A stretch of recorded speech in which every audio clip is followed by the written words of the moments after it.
welcome to episode 143 of Coffee and Co-Read, your source for all things literary with Catherine and Kristen, where we believe there's something better than a hot coffee and an awesome book. Join us for our virtual book club where we take one book a month and dive into all the drama, adventure, and romance we can find. Hi, Catherine. Hey, Kristen. So, we are on week 4 out of 5 on Iron Flame. And I just thought I would bring up something that is relevant to me. So, as I've said famously, and as you have been angry with me about for an entire year, I've sat on Iron Flame and I have not finished it. It has been an entire fucking year. And okay. The reason why it's pertinent now is because I realize I got farther into it than I thought I did. And now you're contractually obligated to finish it because we're doing a podcast about it. Yes. However, we are now nearing the place that I stopped reading. So, this week it's chapters, it's chapters 40 to 52, so I probably stopped reading around chapter 50-ish, maybe 49. So, we're nearing the place that I just put the book down and did not pick it back up. So I figured we could maybe have a little chat. And we've talked about whether we do not finish books or DNF.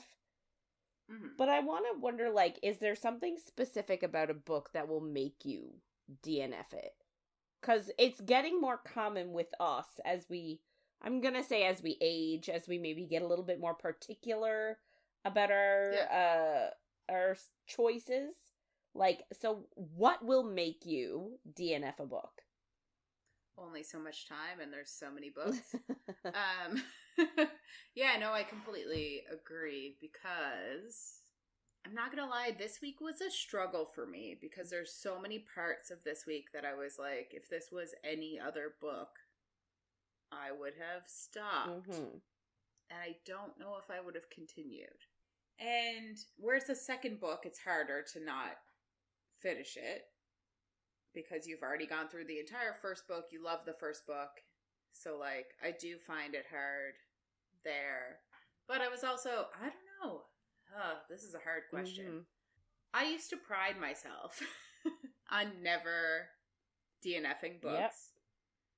Yep. And now I just, leave them on my bedside table and then eventually, clean the room and have to put the books away. And I'm like, I didn't DNF them. I'm just tidying, and just put them back on my shelf.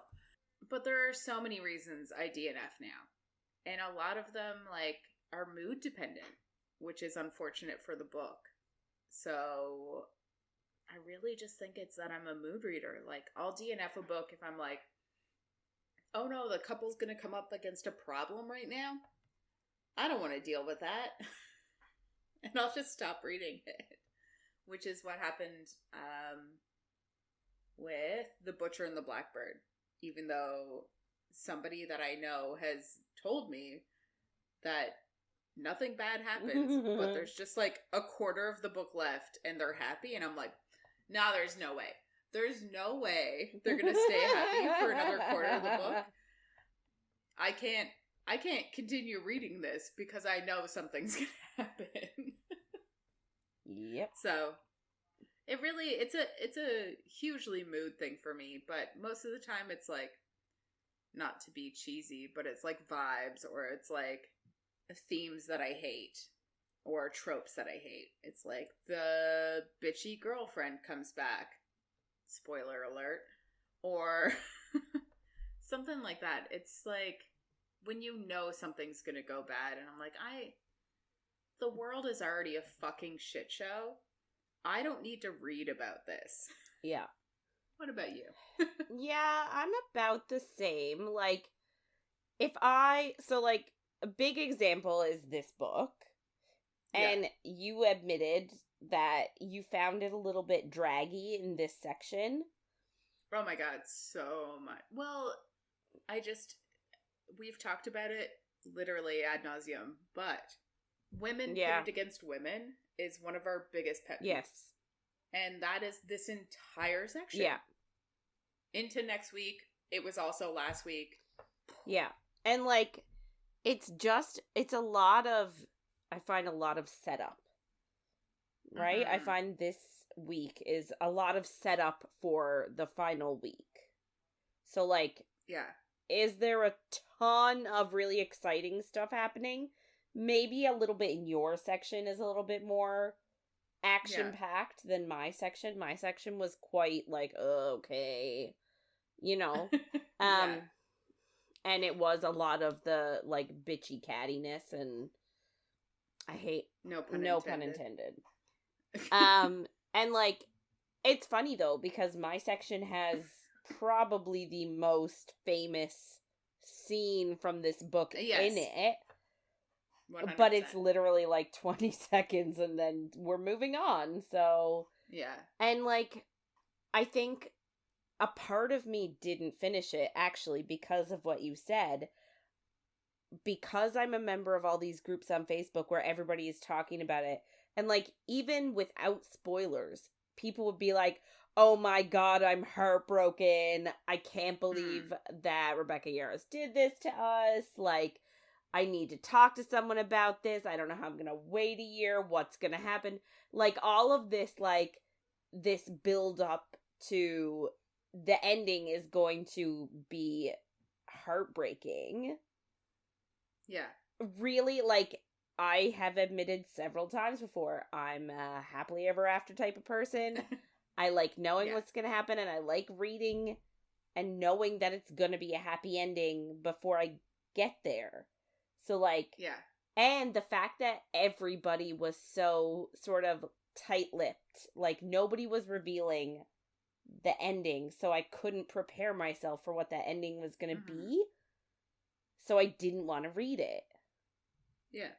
Because, like, I like knowing where it's going to go. Now, on the other side of things, like, sometimes I'll read, like, Kindle Unlimited books, and I won't finish those. Like, for example, I have a guilty pleasure, and that is those, like, self-edited, almost like those, like, werewolf books, where, like, she's the servant of the pack, and her dad sells her to the rival alpha, and, like, then the alpha... They're mated! Yeah. Oh, no! Yeah, and the alpha takes her and is like, who did... Like, sees that she's got scars, like, who did this to you? I'll keep you safe. Like... I really enjoy those. However, I find they all have the same sort of mistake. And the same annoying thing is that, like, the first, say, 100 to 120 pages or so are that storyline. Then at, like, 120 page mark, we're mates, we're in love. Like, then the book, you keep going and it's, like, 600 pages and you're like, what the fuck? Like, what the hell else is gonna happen? And then nothing else matters. Yeah, and then, like, oh, she gets kidnapped. Oh, like, someone poisons their mate bond. And it's just her in danger over and over again and him having to save her. And I'm like, I don't want to read anymore. Is that not this book, though? This series? Is that not the exact same thing as, like, Fourth Wing, Iron Flame? There are 3 books to come. Like, I did have a moment of hope this week that we might move away from their love story so that isn't the, like, up and down we're gonna see. Yeah, maybe. Because, like, I fucking hope so. I hope that we can focus on somebody else, or, like, Violet's point of view on somebody else's love story, because I'm like, I can't do a love story for 5 books up and down forever. It's the same as, like, all of the, like Bones, like Psych, like CSI. Will they or won't like they? Those shows, yeah. And I just am like, why are we doing this? It's like, why do they have to break up only to get back together a little while later? Yeah. Yeah. Yeah. So that's where I am. I'm like, please show somebody else as the actual, like, up and down love story. But at the same time, my issue with that is if they're not having emotional turmoil in their relationship and they're happy and stable, then Rebecca Yarros is going to have to find some other way to like, separate them.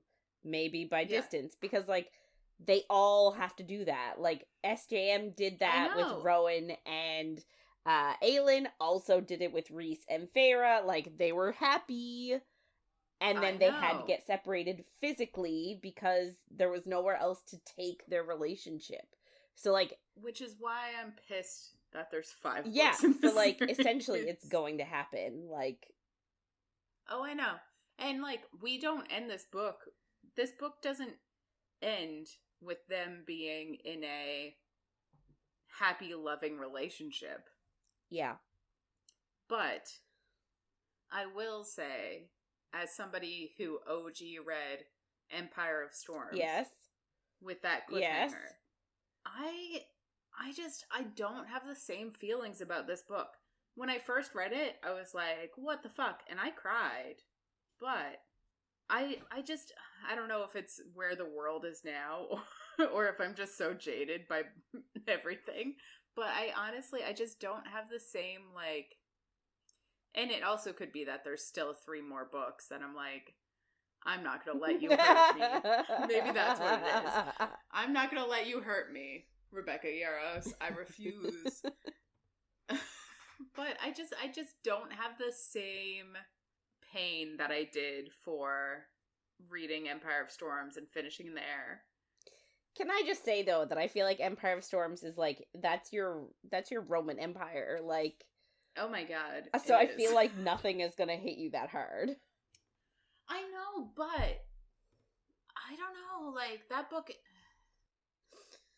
Yeah. I will say that, like, now that I know the title of the 3rd book, because we didn't know that, obviously, going into book 2, and the fact that book 3 is Onyx Storm, I'm getting so many more references. Like, when she discusses Onyx, like, in the book, I'm like, oh. His eyes, every time. Yeah. And it always is in reference to Xaden.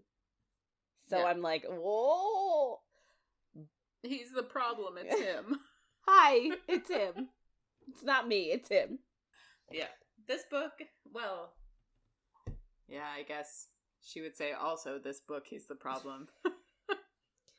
Fuck. Yeah, I guess we have, like, a moment of happiness, and then it all comes... Everything goes to shit. It all goes to fucking shit. It comes tumbling down. Anyway, so, like... Yes. That's, like, my main reasons for not finishing is, like, if I'm reading a romance book, I'm reading it for the story of them getting together, falling in love. I don't want to read about her, like, getting into Dain, into problems, and him having to rescue her over and over and over again, only for them to, like, get back together and, like, be happy again, and then 20 pages later, oh, there's another problem. It's exhausting. You know what book this is, though? The Guild Gold. Yes. Whatever. Yes. We both stopped at a similar point in the book series. I don't even know what happened after, but I think I finished, like, the 3rd book or something, and then I was like, I don't think I care anymore. Because it was just, she's always in trouble. Something is always happening. Yeah. And you're like, I'm exhausted. Well, that's the thing, right? So, like, we finished the 3rd book. Spoiler alert, if you haven't read this series, I think the series is Guild. And I think it's like Guild, and they're all G words. Guild, Gold. Guild, Glean. Glint, Glow, Gold. Right. So we both read up until Glint? Glean? Yeah, Gleam is the 3rd book. And we finished. I actually started the 4th one, and I may have gotten like 100 pages in, but I saw exactly where it was going. It was starting to get political, turn the entire country onto this one quote-unquote bad place. And, like, that's where our main character was, and she's depressed, and she's healing, and they can't figure out, like, how to fix her power, and, like, she's all over the place, and she's gonna kill people, and I'm just like, she's finally free. Like, can we just let her be happy for a hot minute, please? Yeah. I think it's hard. It's such a hard thing because, like, obviously it's a hard space to get in to be an author right now because there's so many books and they're so available at your fingertips. Like, if you have Kindle Unlimited, you could get any author's books that subscribes to it, but, like, many do who are just trying to, like, get their foot in the door kind of thing. And it's just so easy to keep the story going because you know people will read it because they care about the characters. Mm-hmm. So, like, I don't really blame the authors. I kind of blame, like, consumerism. Well, yes. Capitalism is the problem. Nah.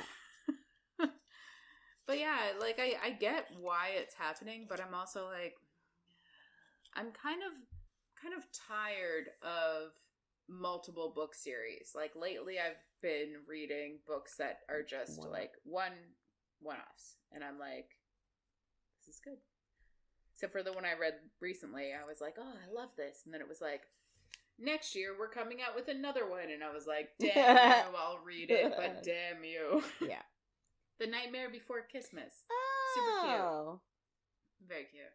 And it also has a sprayed edge, and I literally got it in the mail after we talked about the sprayed edges last week. Super cute. And I read it in, like, 2 days. I just, like, sat on the couch and read it, and it was very good. It's a cute book. So that's, like, the series I was talking... I can't remember if I was talking to you about the series, like, on the podcast, or if we were just talking about it, like, outside of the podcast. It's called the Beast of the Briar series. I was telling you about it. It was like a Beauty and the Beast retelling, but it's a 6-book series, and it's a reverse harem. And yes, I think this was outside of the podcast. And, like, each book, so, like, this girl turns out to be mated to 5 different dudes. Yes. For some crazy reason. And, like, all the guys are friends, and each book focuses on the guy heading back to his season. They're all fae princes, and they all rule a season. And it's, I know, spring, summer, it's spring, summer, fall, winter, and then the 5th guy is the prince of the Underrealm. And no one likes him. And so each book is supposed to focus on one prince, like, her figuring out she's mated to that one prince. Mm-hmm. And them reclaiming their area. And I just, like, so I got through book 1 and book 2. But book 3 started to drag for me. Like, it was going too slow. Like, I understand the premise.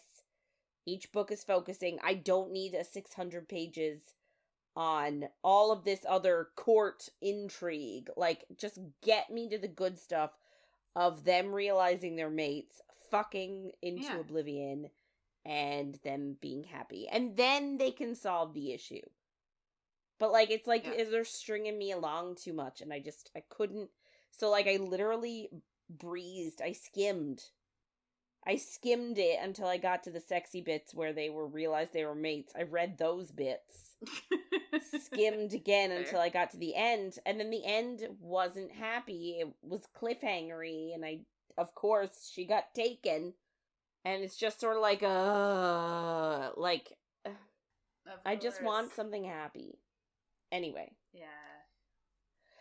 I wish it was easier to actually, like, at this point, there should be a Google that exists that you type in what you want from a book. Yes.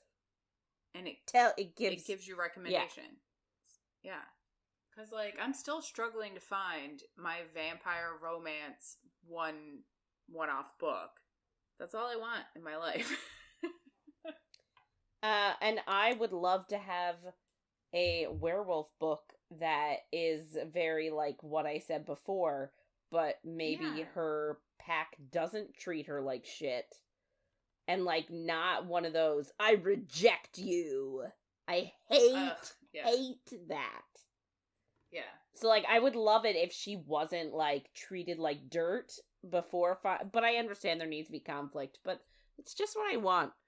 No, you're allowed Maybe to want I'll what just you want. have to write it myself. Well, I was thinking that when you were like, you get 100, 200 pages in this, and I'm like, you should probably write it. If every book is 200 pages in and is the same thing that you don't like, I think you need to write something different. True. Maybe I will. Maybe that'll be my task for next summer when I'm off.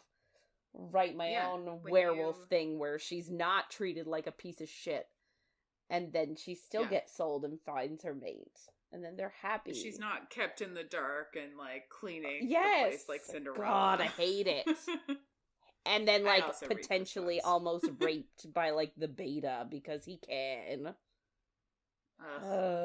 Anyway. I feel like we should probably get into Iron Flame because this conversation is going on for a very long time. I know, and if we talk too much longer, we'll get into too much of the bullshit that is the world. So yeah, just a heads up, this is not a spoiler-free zone, and things might get saucy. They definitely are. They do. This week, they do get saucy, and I'm here for it. So, yeah, me too. So it's week 4 of Iron Flame, and we're doing chapters 40 to 52.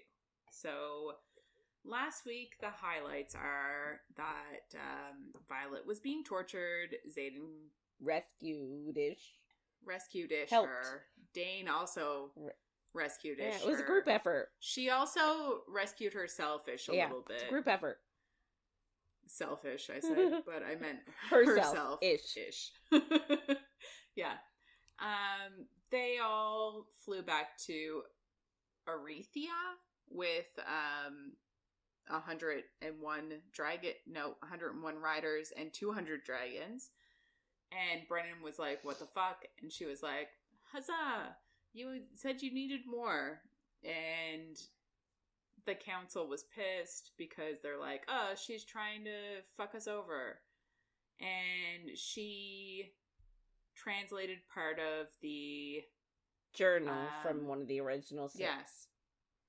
Yeah, one of the journals. And they tried to make the Wordstone work with the 6 most powerful riders. Yes. Who we're still not really sure how they decided who they are. Just whatever. And it didn't work. And Xaden won't let her go see the Viscount about a luminary. So we're like, being very protective. Yes, he is. And we ended last week with her going to see Mira, who I keep calling Myra. And I know I do, but I can't fucking help it. But, so her name is Mira. But my Nan's name is Myra. And that is my issue. So every time I see it, it's anyway, fine. So it's I valid. apologize. It's valid.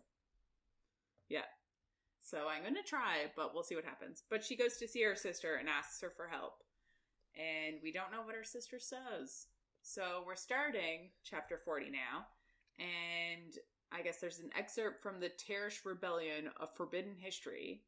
And it says that, I guess Xaden's father's first act of treason was getting allies. And the first ally was Viscount Takaris from the Paromish province of Krovla. How did they come up with all these names? That is, I ask myself that every day. Every day I read books, I mean. I'm like, where did these, like, Venin, too? Because, like... I wonder if that was something before. Well, if you speak to text at your phone, it will not know what a Venin is. It'll autocorrect it to Venom. Oh. So, yeah. Venin is the French word for venom, the toxic substance found in venomous animals. Sorry, it's funny that it's actually venom, because that's what my phone autocorrects it to. Anyway, so yeah. That's all. I like it. So, I guess Violet again asks Xaden to take her to see the Viscount, and he says no. And they just sleep together, and in the morning he's gone to look for deserters and to escort back anybody that, like her sister, is trying to get there. And this is their new normal. He's gone a lot of the fucking time. So, I guess the same day she's training with Felix, who is a member of the... What is that called again? The people that meet? Assembly? Assembly, yeah. So Felix is a member of the assembly. He saw her hand shaking last week and was like, we're going to train next week.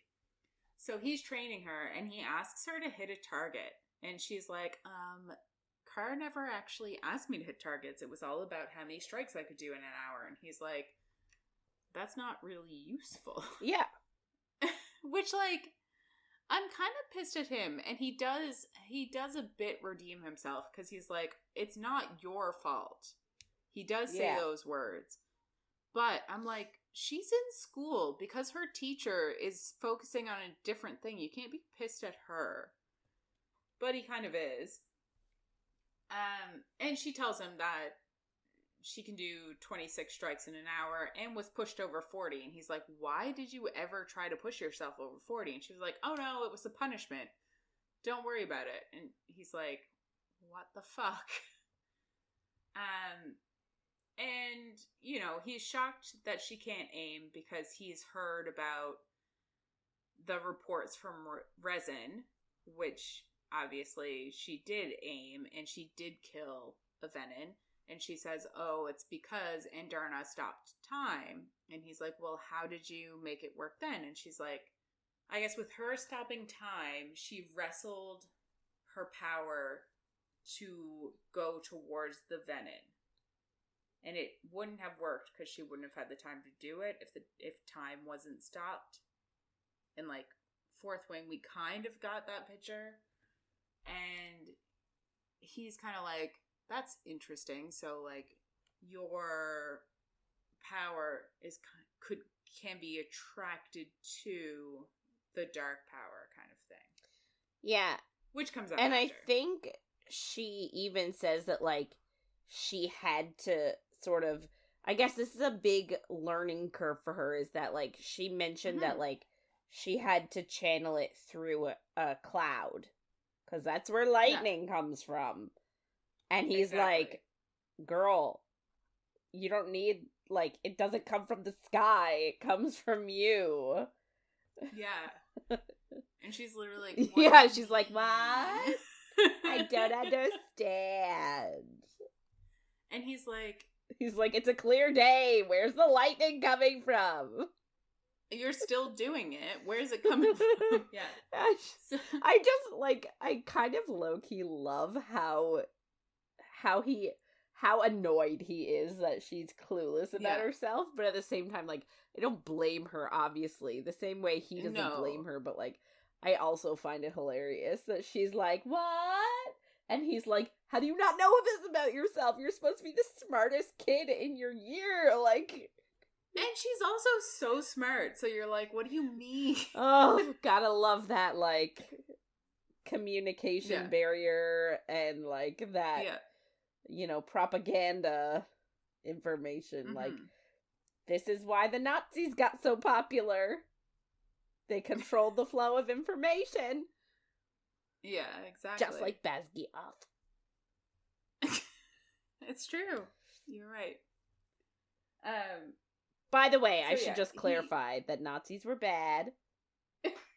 Are we saying Basquiat isn't bad? No, I feel like I should clarify because I said they were effective and that's how they got so many people on their side. Oh my god. Obviously they were effective or they wouldn't have done the shit they did. But I just feel like I should clarify. Yes. They're bad, but they were good at what they did. They were good at brainwashing. Yes. Anyway, continue. Yeah. which we should all look out for. Yes. As yes, we go forward into the future. Yes, we should. Let's not believe everything we hear in press conferences. Let's do our due diligence. Yes. Ugh. Yes. So Felix then asks Violet about like smaller strikes from her hands, and this is what you're talking about, like lightning coming from her hands, and she's like, well, what do you mean?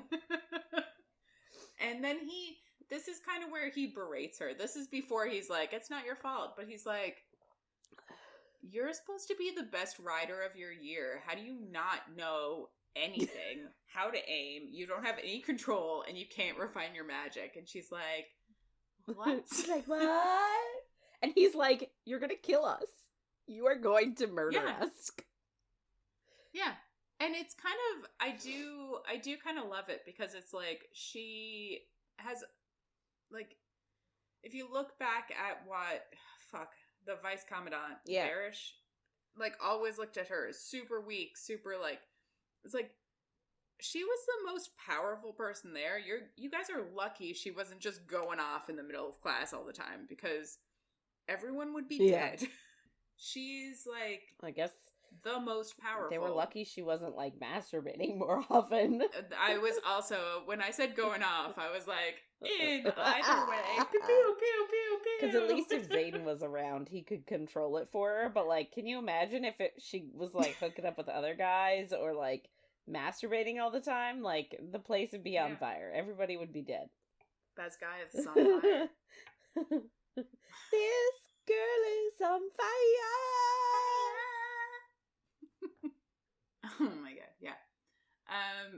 Guys, we need to apologize. It's evening time, so I'm having wine.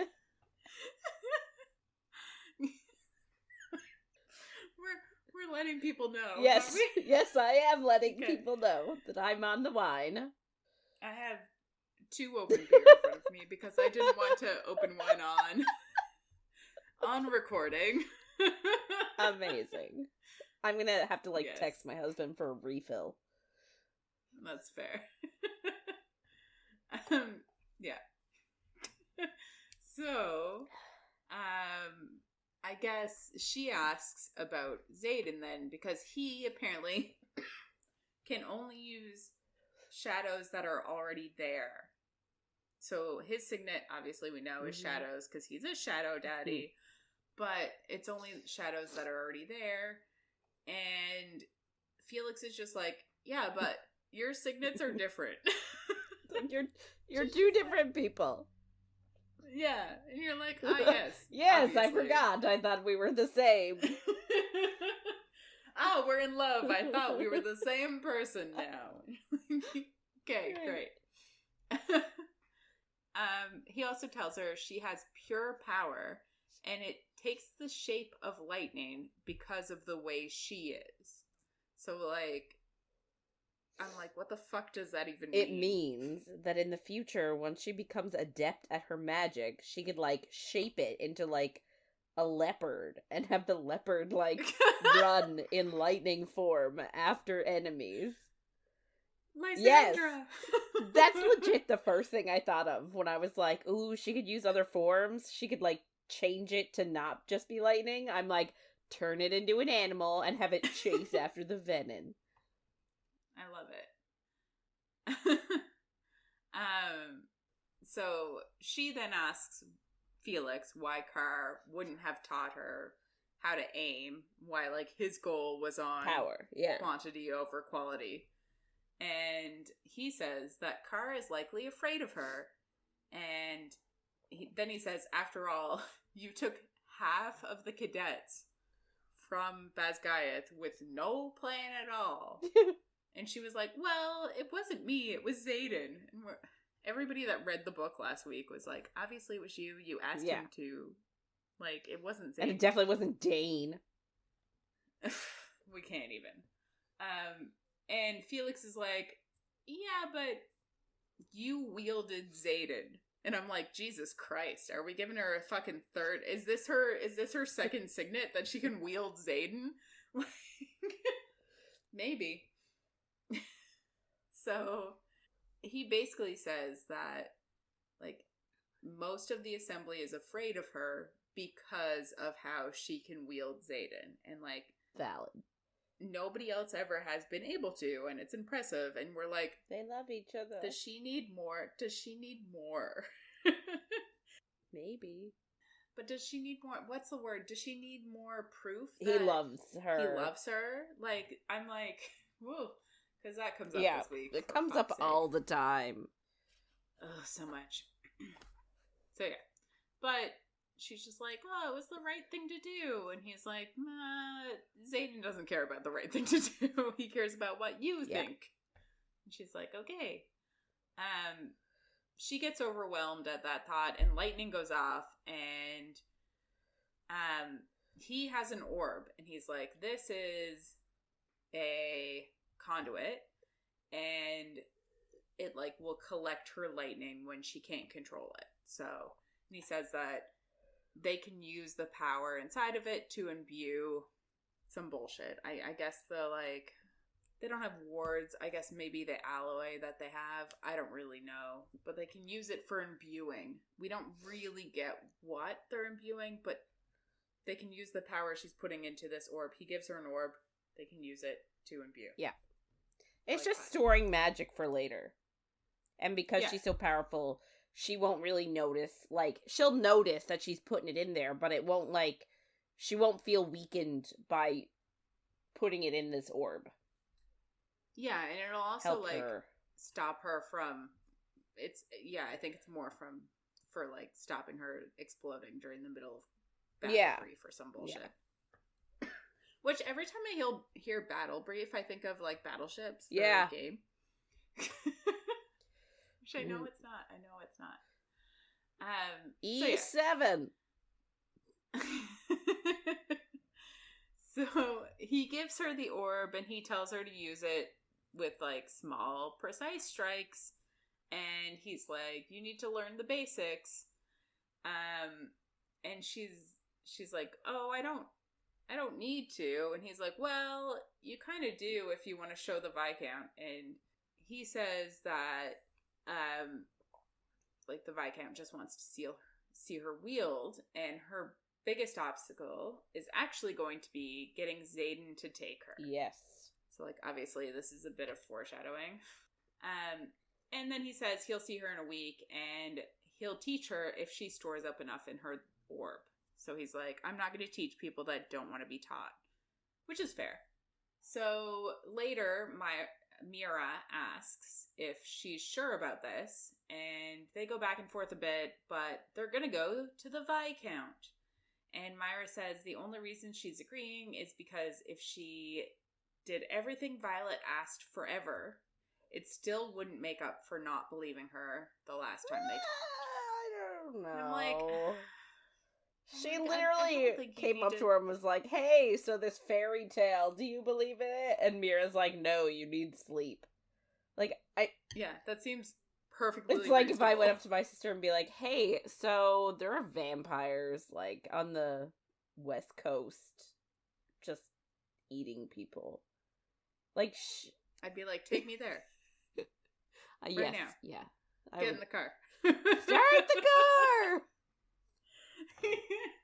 We're going shopping. Oh, God, Rafa. But it's true. Well, maybe her sister is in the wrong.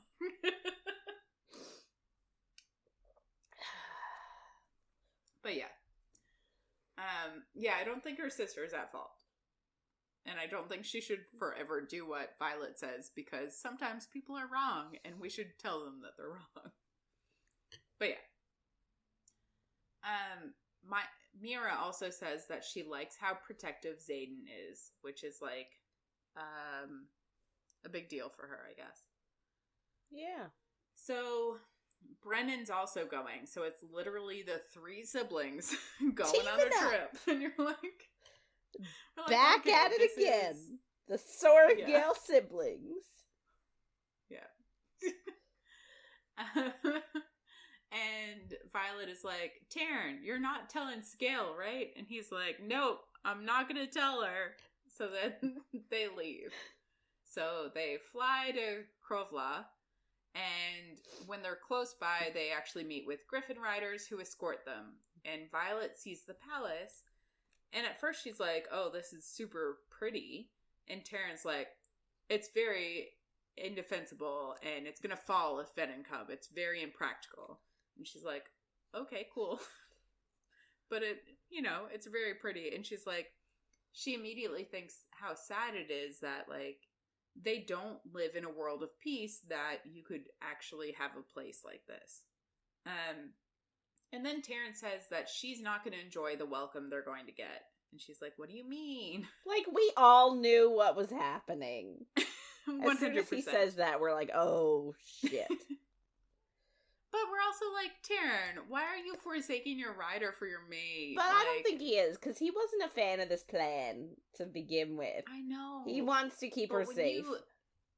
When you get to the end of this book and the opposite happens, you're gonna be pissed too. Stop! I can't. So yeah. They land, basically, and then, like, 3 flyers land in front of them, and one of them's like, I can tell if you're lying, and Violet's like, so you're a truthsayer, and he's like, we don't call ourselves that, but exactly that. I am that. Because they're like, we don't identify ourselves by our signets. Like, we're more than our magic. But also, yes, exactly. But also, I didn't think they had signets like magic. Like, I just thought they were all, like, mindy people. So why does... I did too. I guess truth is a part of your mind. Are you getting more wine? You're getting more wine. He brought me up the whole bottle. I love it. I just opened another beer. In solidarity. I gotta pour backwards. I don't even know what is happening in these opened beers. There we go.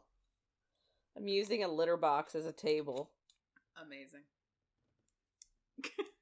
Indy still uses it. It's fine. So yeah. One of the flyers tells them that they need to give him one truth and they'll allow them to meet Tagaris, because, like, they haven't actually made, like, they don't have an appointment to see him. So they want to make sure their intentions are good. So Violet says she's here to wield lightning in return for help, which is, like, the truth, obviously. And then Brennan says he's here to broker a deal for the Luminary. And then Mira says, make one wrong move to my sister and I'll gut you like a fish. And she says, that goes for anybody around here. Amazing. And the guy's like, yeah, I'll take that. It's true. I appreciate it. And I love it. I love her sister. And they, like, walk past him and then she just sees Xaden and we're like, fucking obviously. But also, Xaden, what are you doing there? 100%.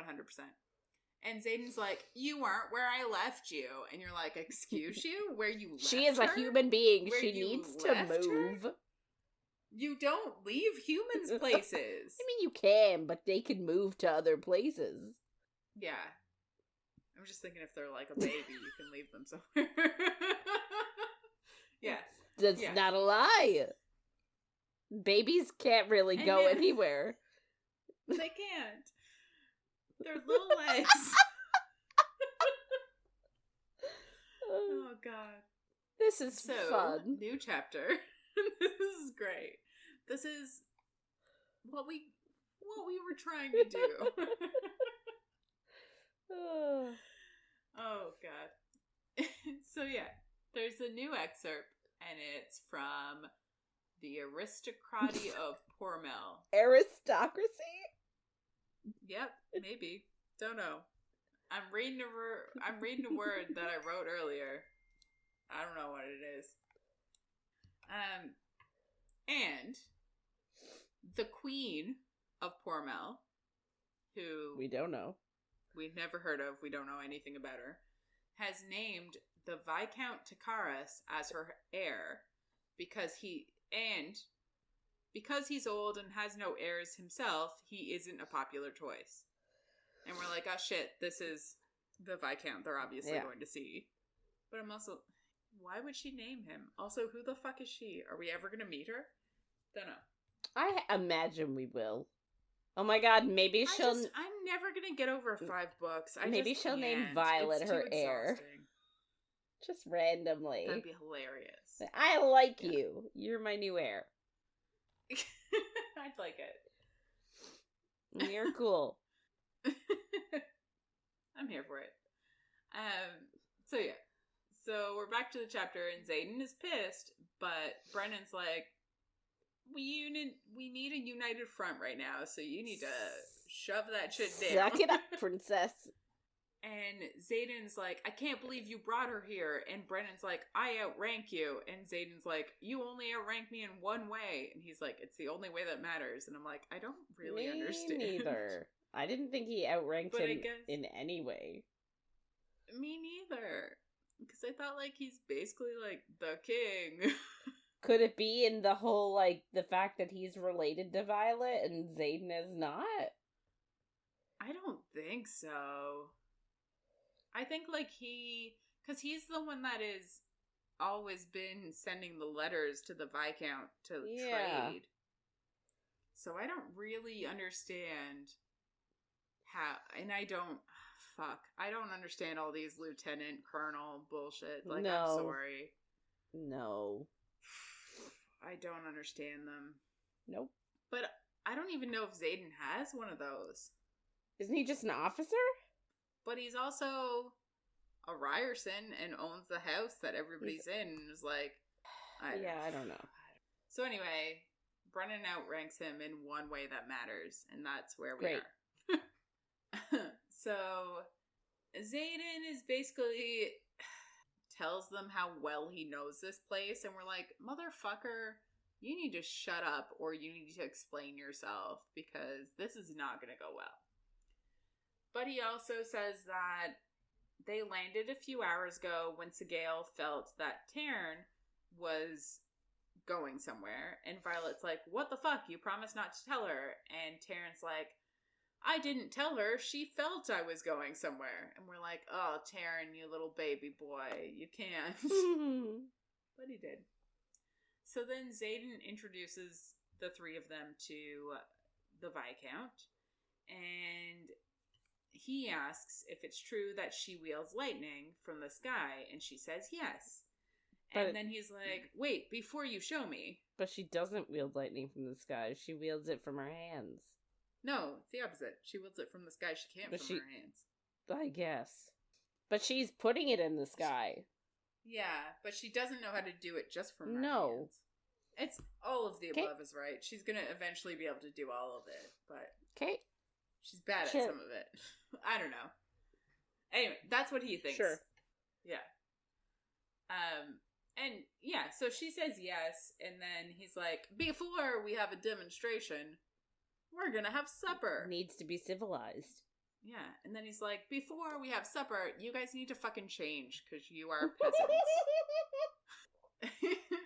Is basically how he words it. And Violet is like, Xaden, how many times have you been here? And he just says he doesn't keep count. And you're like, bitch, that is not an answer that is going to make your girlfriend not pissed at you. Like, he knows better, but he's being an idiot. And then the Viscount says that his niece, Kat, will see them to get dressed. Fucking Kat. Yeah. Which is so sad because that's me. Oh. I am Kat. Yeah, but you also told me when we first became friends, you didn't like Kat. You said you didn't you liked the full name. Yeah, I do, but there are people that call me Kat, and every time I'm like, oh, I want to like her, but she's such a bitch. Yeah. So yeah, it is the Kat that we all know and hate. And Xaden's like, I didn't think you'd be here. Ugh. And, of course. And she's like, what did you expect? Like, Venin took over their school, so obviously she had to leave. Because we talked about it, I think, last week. the place where their school is was taken over by Venom. So, like, obviously the people are. And Kat was one of the people that showed up at the handoff when Xaden took Violet to deliver daggers. Kat was there and, like, sort of is like, oh, Xaden, I don't see the big deal in her. It was like, just in general, and bitch. Also, and also Bodhi was like, he never seemed this way around Kat. Like, fuck off, Bodhi. Bodhi, you're the worst. I do too, but like, I'm like, yeah.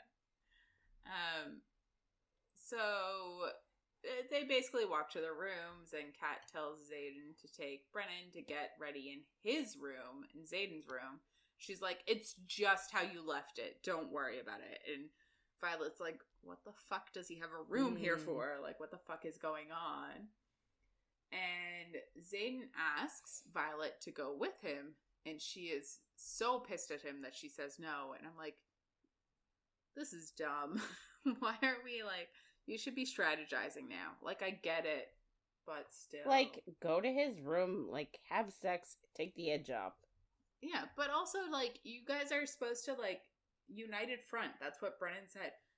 All of you should go to the same room. Like, Brennan, Mira, Xaden, and Violet should go to the same room together, get ready, and speak about what they're gonna, like, bring to the table when they're negotiating. Yeah. But they can't. And I understand it when we get a bit further, but still. But she says she needs some space because she is fucking pissed. And she's trying not to lose control over her power. And Xaden just says, like, he's a room down. And he's close enough to hear her scream. And Kat's like, what do you mean? She's not in danger. And Xaden's like, any flyer here would want to kill her because of who her mother is. And that kind of pisses off Violet a little bit more because she's like, dude, I can take care of myself. Mm-hmm. Which is fair. And she tells him to stop keeping her safe. And, like, he didn't want to bring her here in the first place. So, like, she has a lot of pent-up anger about that as well. And she says he never would have pulled this last year. And he says it's because he wasn't in love with her last year. Which also puts a dagger in my heart because, like, we talked about it last week. We want them to be in love. We wanted him to be in love with her at the first moment he saw her, and that to be it. And I'm so pissed. But anyway, and he basically admits that he's afraid now. Which, like, I appreciate. I appreciate that he's admitting that he's afraid for her. Like, I do appreciate that. That is a step. She says if he was reasonable, she wouldn't have had to sneak out to do this. But he says he'll always try to find a way to, like, keep her safe. And she says he sounds a lot like Dain right now. Which is true. Like, I don't know, though. I don't know if I agree with this 100%. Because I feel like Dain was very much like dictating to her what she needs to do. You know what I mean? He was like, you can't do this. Like, you're not capable of doing this. Like, you're not, like, physically, mentally, you're not capable.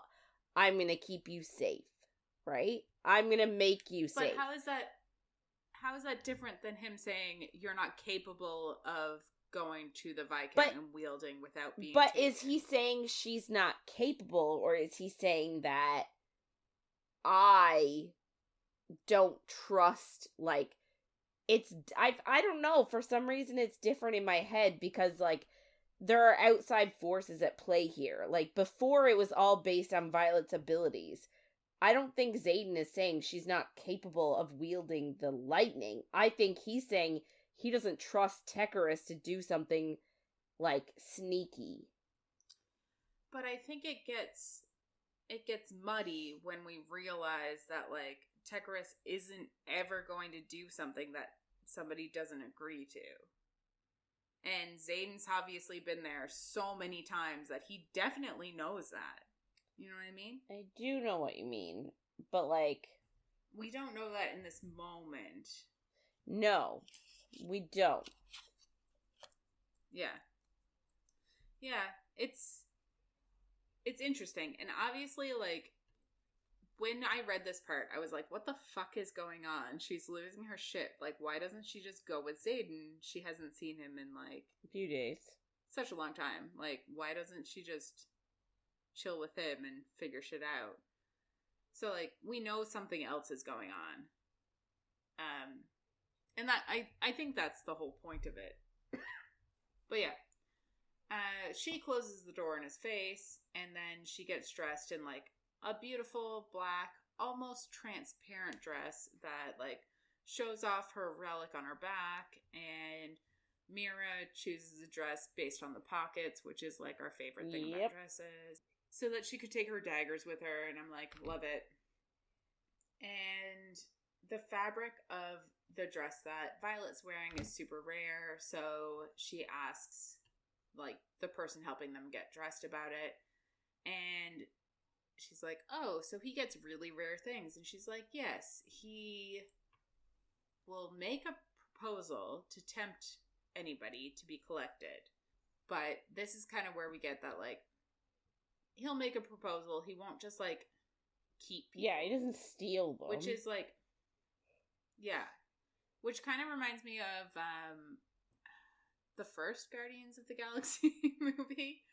Is it the first one where there's a guy that's the like collector has the oddities played? Yeah, Isn't the collector. That in like yeah. the second Is that one? the first one? Might be in the second one. I don't remember. But yeah, he just takes people. Actually, no, it might be the first one. Yeah. So yeah, they're ready, and then Kat comes in and looks at Violet and is like, oh, Xaden would have preferred a more colorful dress, but, like, you still have time to change. And Violet's like, I don't think he would, but okay. And then Violet starts to kind of get pissed, but Kat is like, she knows that Kat is, like, egging her on in a way, and she asks if Kat is capable of having a conversation that isn't about Xaden. And she says, yes, why don't we talk about your mother and sister who are responsible for killing so many, like, flyers' lives? And she's like, yes, I don't really think I should have brought that up, but... And then Serena comes in, who actually likes Violet a little bit, and tells Kat to stop being a wretch. And Serena asks if Xaden is in there, and Violet says that he's not, and he can be a bit much. And Kat says he wouldn't be if he thought you could stand at his side. And Violet is like, her emotions are going, like, so haywire. She's like, what the fuck is going on? She, like, even notices that something's up. And we're like, obviously. Come on, girl. We got the chapter heading. We know what's happening. So Violet introduces her sister to Serena, and tensions are kind of high, but they each, like, hold their own against each other. And, she actually, like, they leave the room, and she sees Kat's dress, and she sees that it's, like, a beautiful red color, and she starts to doubt if she actually knows Xaden better than Kat knows Xaden. Which we're like, obviously something's going on. Insecurity. Yes. And Violet, like, wonders what's wrong with herself, because she thinks, like, she's never judged herself against other women in looks before. Like, she's judged herself against them in, like, fighting and jumping and, like, all this riding, but she's never actually judged herself in looks, so she's like, this is different for her. And then Mira says to Serena that she's heard of her older brother, and Serena's like, no, that's my cousin that you're thinking of, but you're just his type. He likes women who might actually kill him. And I'm like, we need to meet this guy. Yeah, 100%. I need Mira and Serena's cousin to meet each other, fall in love, and I need that to be a part of the next book, and that to be our issue, because I don't need any more issues between Violet and Xaden. I need their love triangle. Not triangle. Well, it could be a triangle if we add Serena in. I'd be okay with that, yeah, too. that could be fun. I'd be good with it. So yeah. That's what I took from that moment. But then Kat asks Violet if no one knew how to fix her hair because it's just down. And obviously we all know that Xaden has said, if you ever want to win an argument, wear your hair down. So obviously that's why she wore it down. But she starts to feel insecure and she like is building up her powers and Taryn like helps her push it down. Like the literal urge to kill Kat. We're like, maybe you shouldn't. Maybe you should. Well, you know. Oh God, imagine.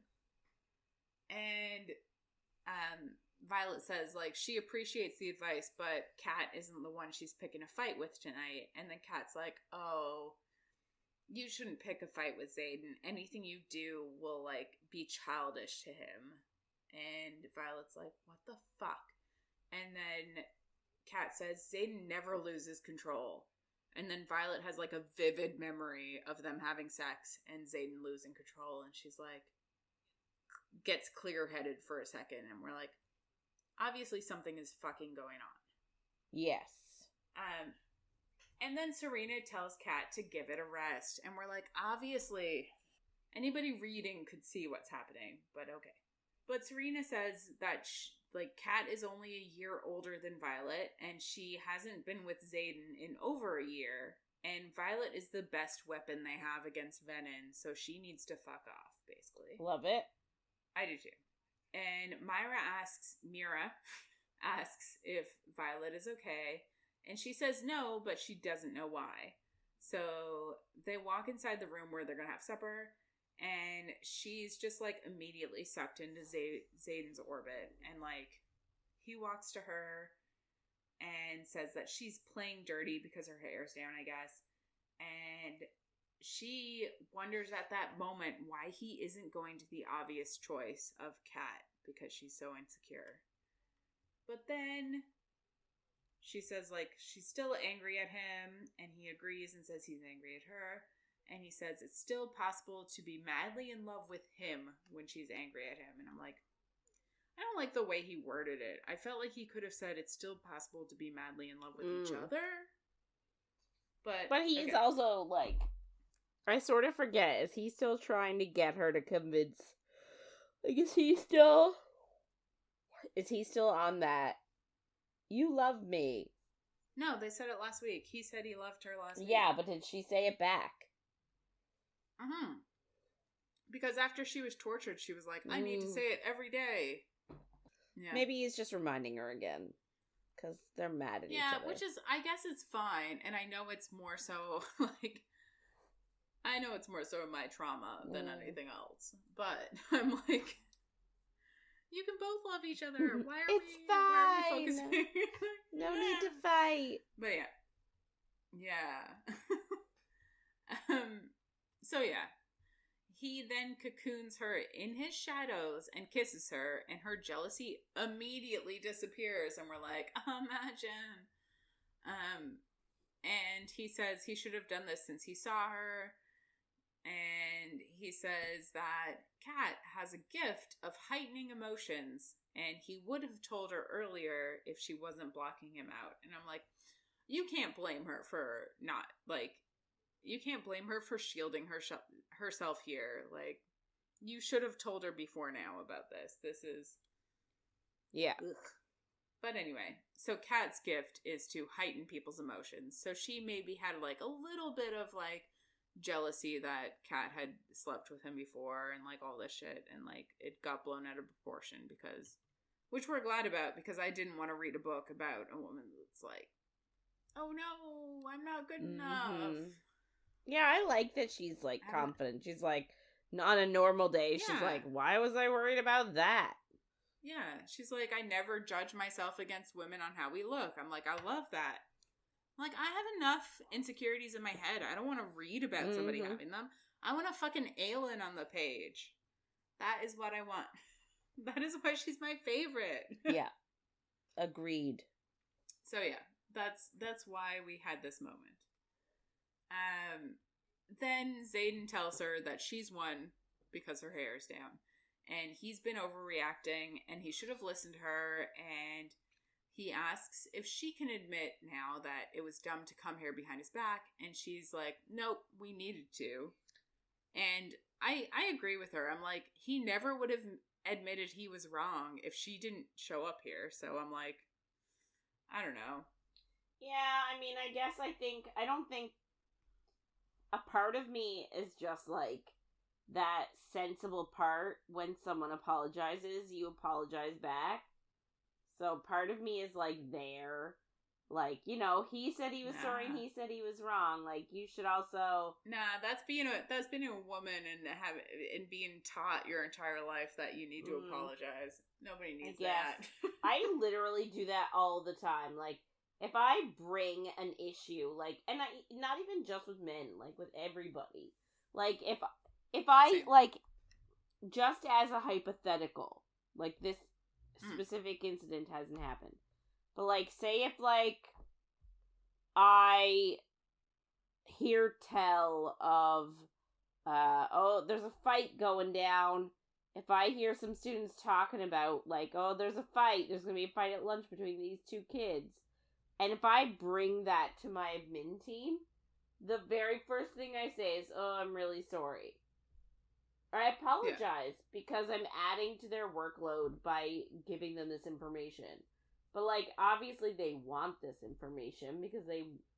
Well, it'd be worse if you didn't, because if there's a fight and it is very bad, it'll be worse than if they knew before. But legit, like, I had two kids get in a shoving match, and I was like, here are these two kids. Also, I'm really sorry for doing this to you. But, like, obviously that's my job. So I shouldn't be apologizing, but I do anyway. Yeah, I apologize for everything.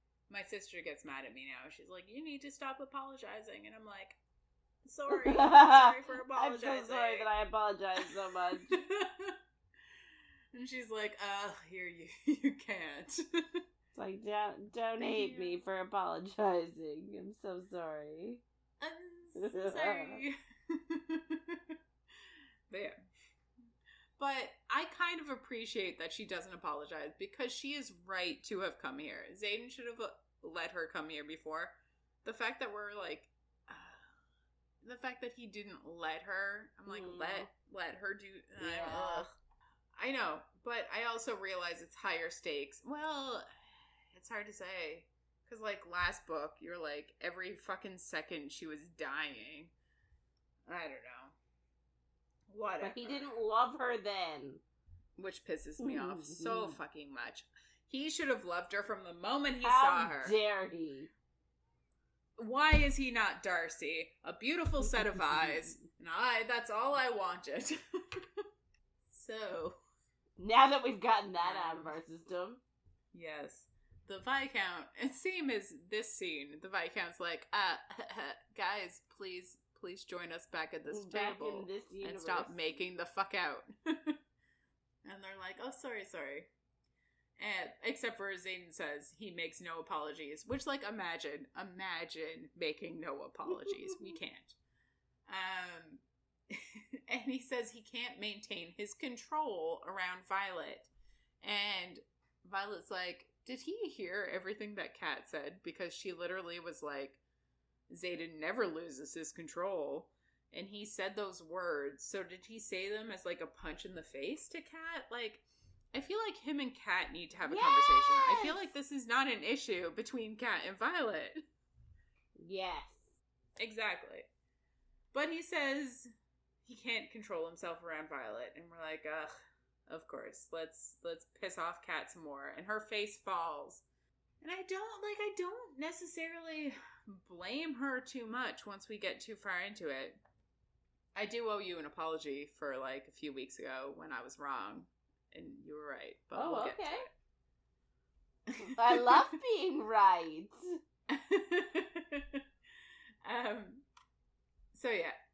They walk outside and Takara says he knows, like, he says he was trying to take down Bisgayeth for years and they took it down in days. And they're like, we didn't really try to take it down, but okay. But they go to an arena, and Violet agrees to, like, show her power before they start negotiating. Which I don't understand, because he was like, we need to have dinner first, change. And now it's like... Exactly. Oh, well, now we're going to negotiate first. 100%. I'm like, why did they get into dresses for them to, like, show their...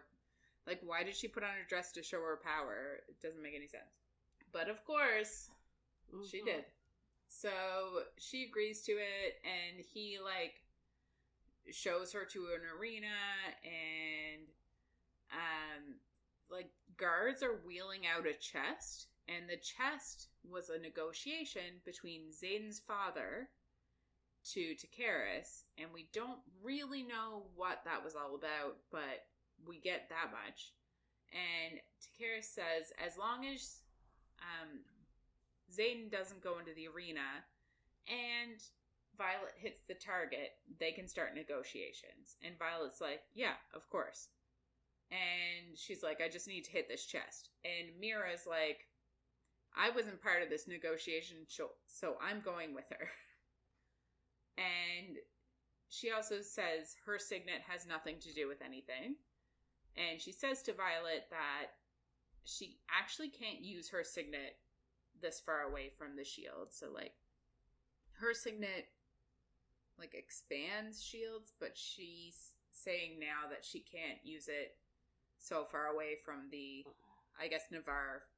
Yeah, like, shields. I think what we said last week was that her signet extends the wards around her.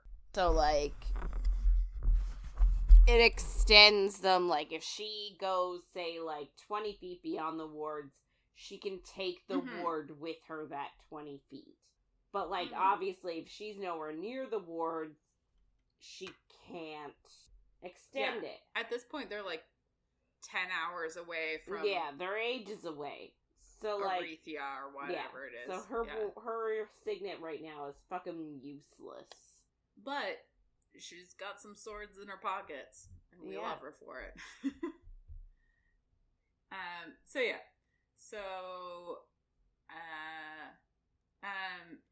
Violet asks Xaden about the chest, and he says it's more of a statement about him, and that the Viscount wants the chest destroyed. So she's like, oh, I just need to hit this chest. She's like, eventually, I'll do it. Because, like, didn't he say that, like, so Xaden's dad traded that chest for something, and Xaden broke it off last year, so now they're, by destroying this chest, it's like a destruction of their deal. Yeah. And also, like, a fuck you to Xaden, because, like, this is something his dad owned. Yes. So Kat had just asked him if that's why he wants it destroyed, and then she asks if his father's alliance has anything to do with Kat. And he says yes. And this is where we kind of gather that we put the pieces together, and there was a proposal of a hand in marriage. So I guess, I don't really, like, his dad gave him this chest and also Xaden's hand in marriage for, something. I guess it was the luminary, and then he broke it off. Yeah. So, yeah, I think it was a betrothal. It was 100% a betrothal, which is why I owe you an apology, because you brought that up either week 2 or week 3, and you were like, it's his betrothal, and he doesn't want to do it, when they were talking about what he wanted for the luminary, and I was like, you don't remember what happens, it's all about Violet. Right. But this does come up, and I actually forgot that they were betrothed. I just thought that she was a jealous ex. But so I was also wrong. No, but you also... I remembered that one detail that didn't actually have anything to do with it, but... I just think that you called it. I don't think you remembered it. I wasn't apologizing for you remembering something. I was apologizing for you calling something. I don't think you remembered it. I love you. I don't think you remembered it. I remember nothing. I don't remember what I did last week. Like, I thought you were going to say last summer. That too. What did I even do with my life? My God, who knows? So, thank you, but... It's fair. You know, I was still wrong. No, but fair. So yeah, one of the guards goes up to the chest and she's like, "What are you doing? Move away from the chest. I need to hit it." And then she's like, "He looks like he's opening it." Like, fuck's sake. Obviously he is. So then he opens the chest and then a man falls forward. And it's a venom. Dun, dun, like, of dun. course it fucking is. So then, we get an excerpt from Carr to General Sorngale about Mira. And it says, like, she can extend wards, but she can't make her own wards without extreme emotional distress. Which How did you put her through extreme emotional distress? Well, we're sure he's a fucking dick. But that sounds awful.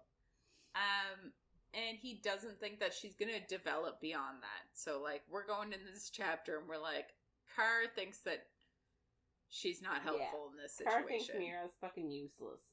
Exactly. Immediately, PTSD hits Violet and she, like, sees Soleil running away and being drained of power and life. And she's, like, thrown back into resin, and Taryn yells at her to, like, be in the present because there's a fucking venom there, and she gets back to herself and she yells at the guard to run and at Mira to run, but Mira throws a dagger. I'm not laughing at Mira. Mm-hmm. I'm just laughing because, like, she throws a regular dagger at the venom and he's just like, that's not gonna do anything.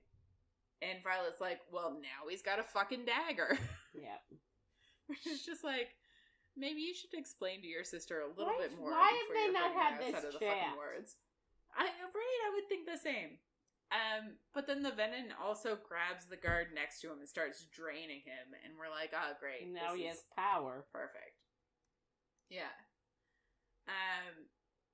So Violet, like, lets her power out, and it's actually drawn to the chest, which is interesting. And a spark ends up coming from her power and burning her hand, and I'm like, why? What the fuck? She yells to Taryn that she needs him, and Xaden starts, like, coming down the stairs, and she's like, no, stop, I can do this. Well, because if he comes on the field, the deal is over. Exactly. And she tells Mira then that only the alloy daggers can kill the venom, because nobody decided to tell her this before now, which was so fucking stupid. And she, Violet takes one out, and she actually, like, rips off a part of her dress to pull her hair back into a tie. And we're like, it was a very, very pricey dress, too. Like, apparently it was made from, like, this crazy rare silk that's, like, see-through. Yeah. Which comes up a bit later. But I do appreciate that she actually, like, in the middle of battle is like, I need to get my hair up, because, like, I would not be able to do anything without my hair up. It's the same as, I guess, Birds of Prey. Is that the Harley Quinn movie where, like, they put their hair up? Yeah, big fan. So yeah. And then she wields again and she misses. But the venom's like, shit, it's you. And the venom says it'll be rewarded when it returns her to its sage.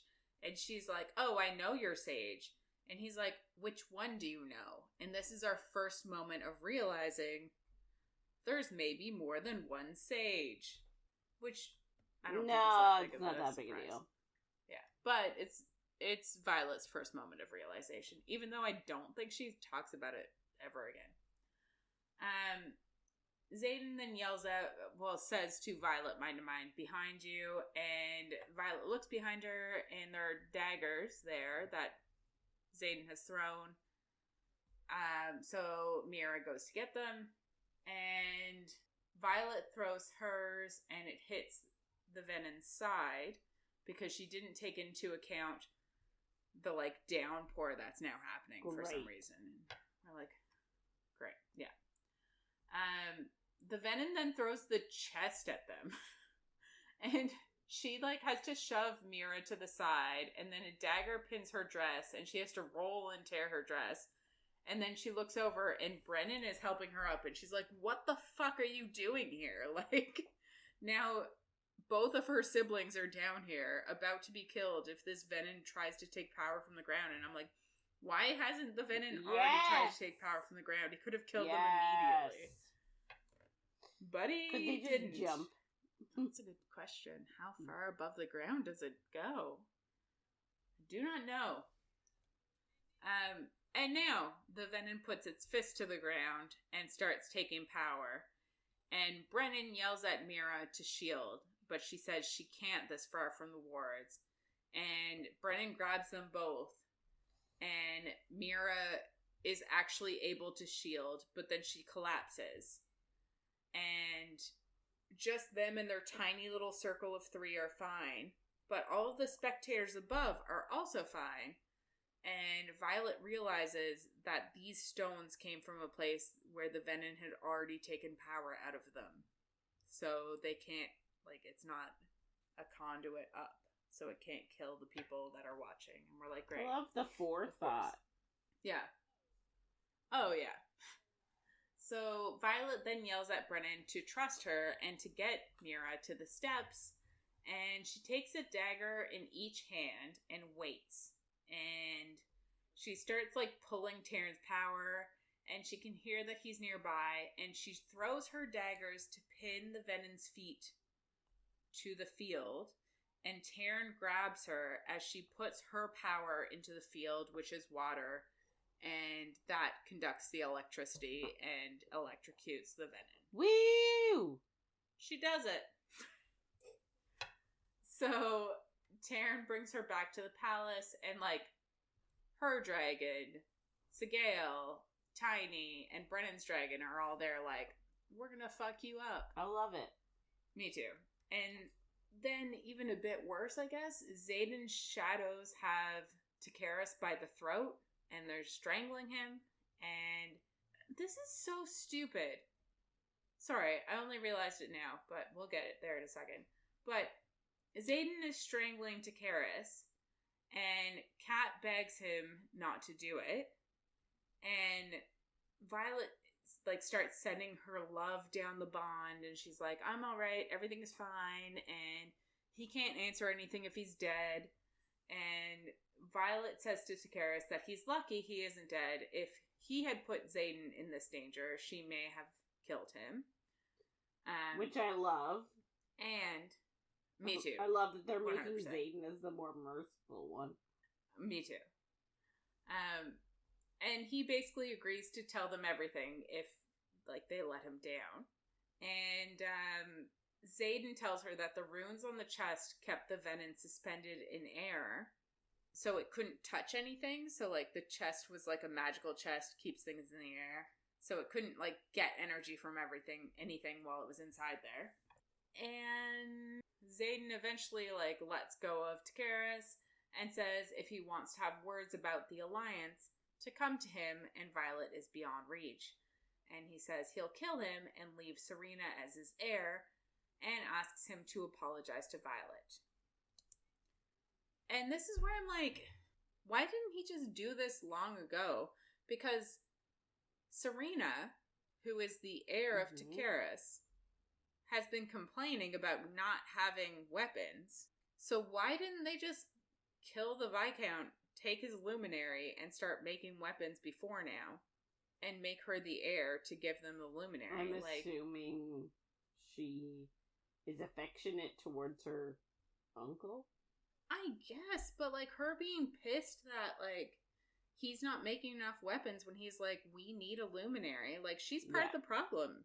I don't think we ever, like, get into how much of... Anyway, I guess it doesn't matter because he apologizes to Violet, and Violet's like, this is taking it too far. And Xaden's like, nope, you should never take punishments for what, like, I've done, which is he broke off the engagement. So then they go into negotiations. Doesn't matter to me. A little bit longer. So yeah. So Takaris says that he has he knows that her powers are real good.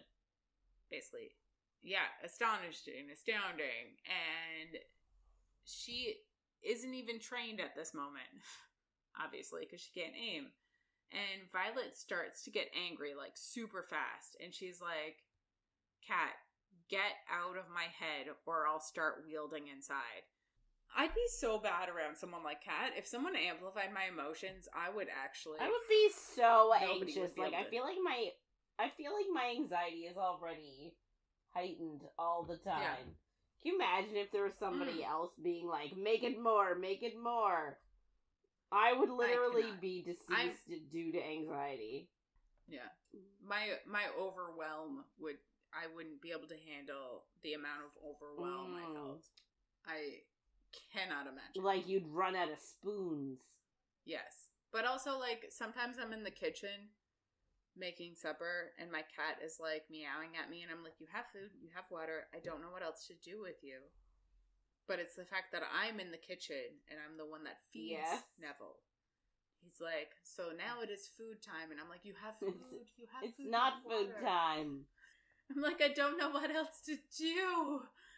I'm like, I'm so overwhelmed. That is like the most overwhelmed I feel anytime of my life is when the cat will not stop meowing at me. And I'm like, I love you so much, but why? But stop. Why are you yelling?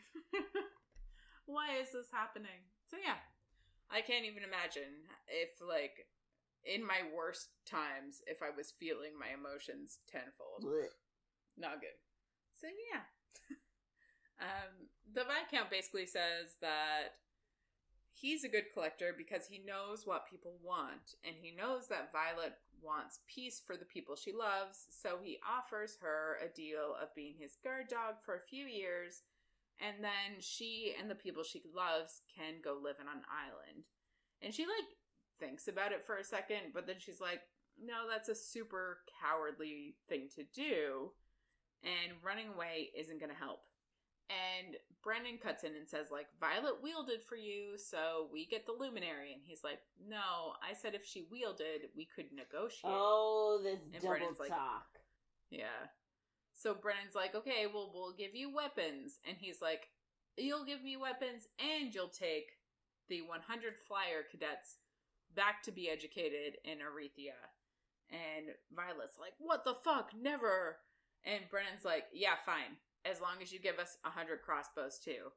And he also says, like, the flyers and their griffins need to walk there because the griffins can't fly that high. And Violet's like, what the fuck? But obviously, they're going to do it. And then we get an excerpt from a flyer tactical guide that says that griffins can't fly into Arethia. There's a path, but it's deadly to flyers and griffins, and do not attempt it under any circumstances. So, obviously, that is what they're about to So people gonna die. Yeah. So, the luminary, which is, as we said, maybe the first week, a ring of blue crystals almost as tall as Andarna, was delivered to Arethia. So that's good. And now, all of the cadets that are still in school in Arethia are at the base of this giant mountain, and they're getting ready to walk up this passageway with the flyers. And it's such a high mountain that it, like, goes up into the clouds, and the path is barely wide enough for the griffins, and it has traps. And it's about, like, a 12-hour hike, which is way too long. And Violet is worried about her joints. And we get a tiny, tiny portion of Xaden saying in her head to, like, watch her back. And he says, like, he's about to go on a mission, but he says that he didn't have enough time to question all of the flyers' intentions. And I'm like, this is foreshadowing about intentions. Well, we'll get there next week. Uh-oh. Yes. So, well, I guess also, too, like, we need to say that, like, oh, never mind. Cut all that. Cut what I just said. Continue. So then Brennan and Serena basically tell them that they're walking up together so that, like, the flyers and the riders start to, like, work together, and, like, the drifts are added in. Like, one squad takes a drift, and it magically works out that, of course, Violet's squad takes Kat's drift. And we're like, fucking Well, hell. didn't they say that, like, they're pairing up the squads and the drifts based on skill? Like... Yeah, but I'm like, really? Maybe we should just not put them together. You would think that, like, they would... Well, just consider some common sense. Like, hey, these girls have had a lot of tension so far. Maybe we should steer clear. You would think. But they do not. So they're together. And Mirren is paired with Violet. And Mirren is actually Kat's best friend. But she seems pretty decent. So her and Violet make some small talk. And Mirren says that, like, originally they figured that Xaden would actually grab her as soon as she, like, went across the parapet and bring her back as a gift to the Paromish people. And Sloane is obviously also in this squad and says, like, Kat figured that. And Mirren's like, yeah, that's right. And Mirren says that they were all surprised when he defended her, and Kat was pissed. But Mirren says that Kat and Xaden's relationship was toxicity, which is interesting. Yes. And I also, like, I don't know, I like the representation of relationships being toxic because you aren't right together. Because, like, obviously Xaden, I don't think I can say that either. I was going to say Xaden and Violet aren't toxic, but I don't know if that's true. Like, if we actually, like, looked at their relationships, are they not toxic? Anyway, whatever. But Kat's best friend thinks that her relationship with Xaden was toxic. So that's, like, I guess a feather in Violet's cap. So, yeah. And then Mirren is like, I assume that's your best friend up there with Kat, and she's like, yeah. And she says Rhiannon was worried that Kat would actually throw her off, and Mirren's like, yeah, she probably would. And Sloane calls Kat on Hinge, and we're like, where does Sloane have all of this knowledge? But she says that Liam actually hated Kat too, because he met her through Xaden, because they were fostered together. And Violet's in like, oh, so it's not just me you hate. And Sloane says that she doesn't hate her. And it's hard to hate somebody that Liam didn't hate.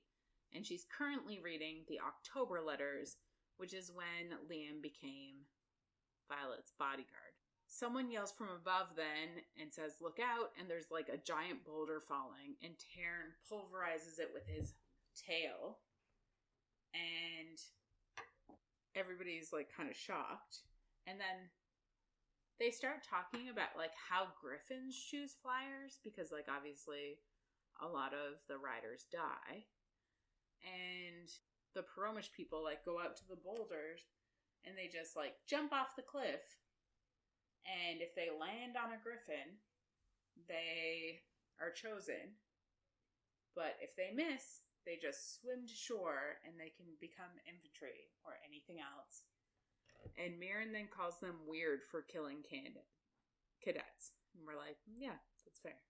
So they all feel like a streak of power then. And Tairn tells Violet that Arethea just had its first like hatchling. So the grounds are now a hatching ground. And everybody within 4 hours knows.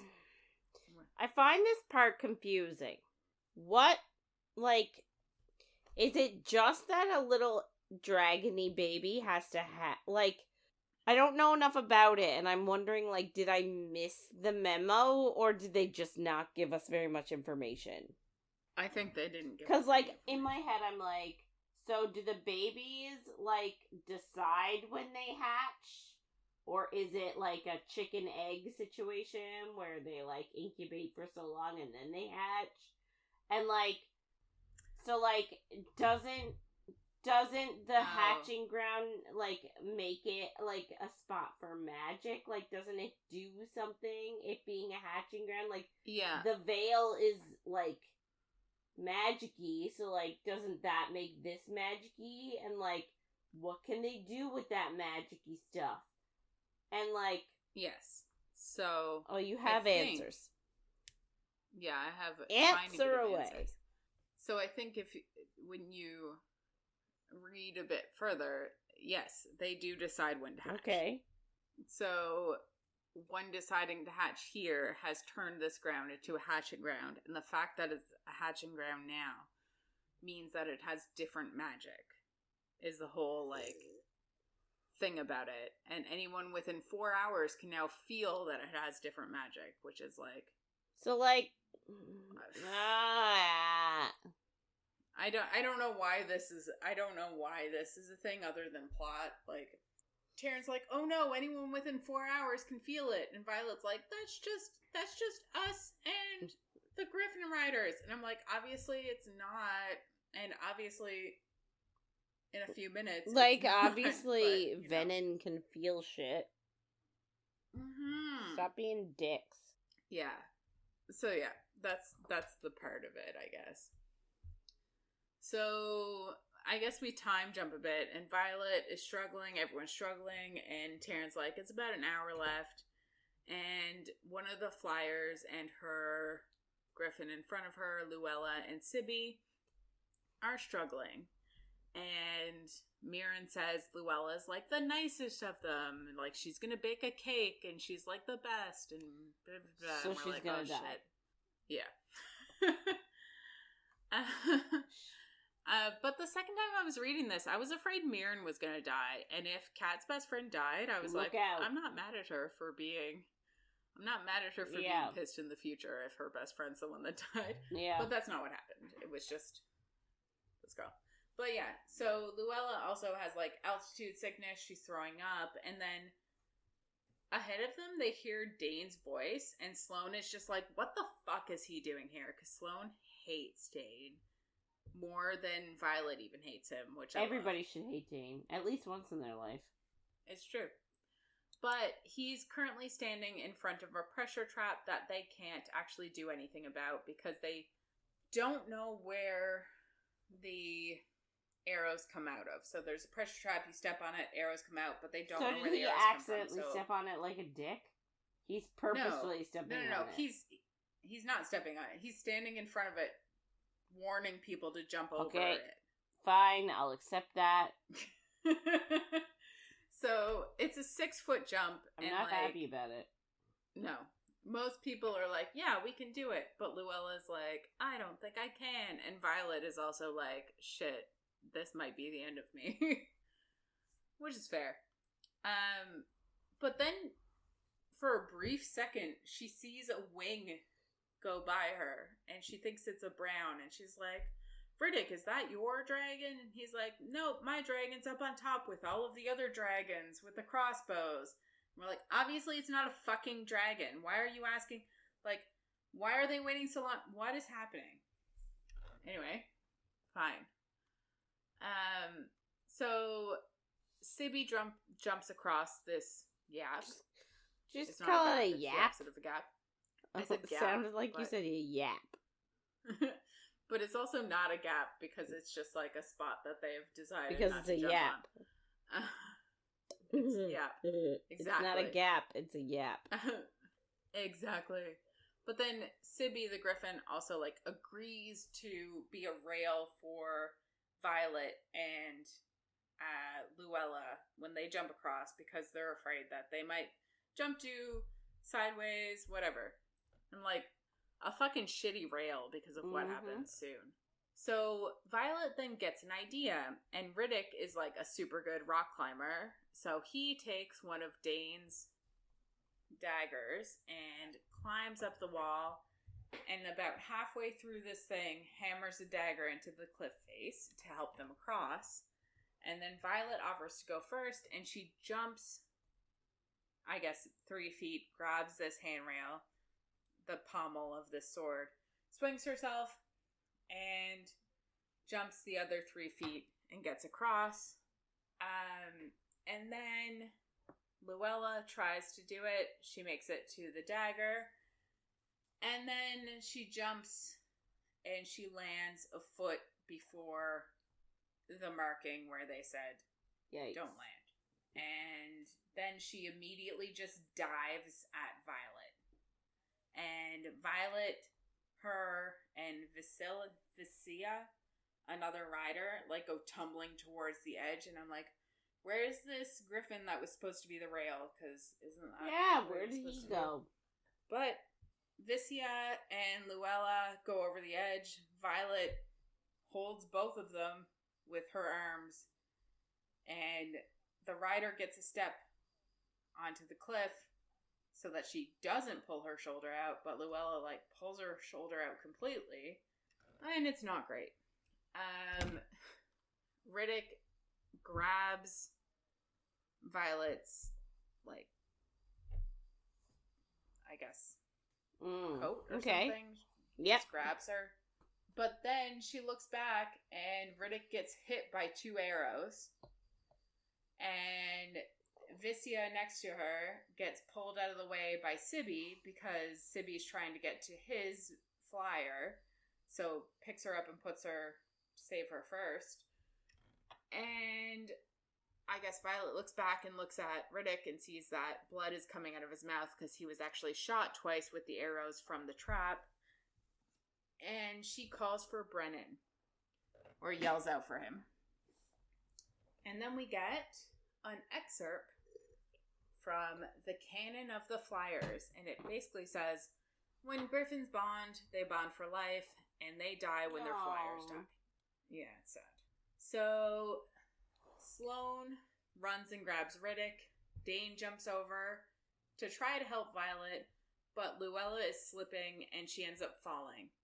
And Violet's shoulder's completely dislocated from trying to help her, and Dain has to help her up.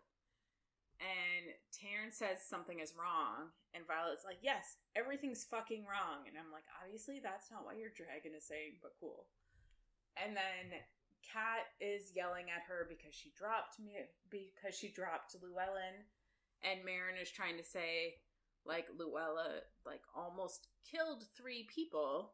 Like, it's not Violet's fault. But Kat's like, I'm gonna kill you.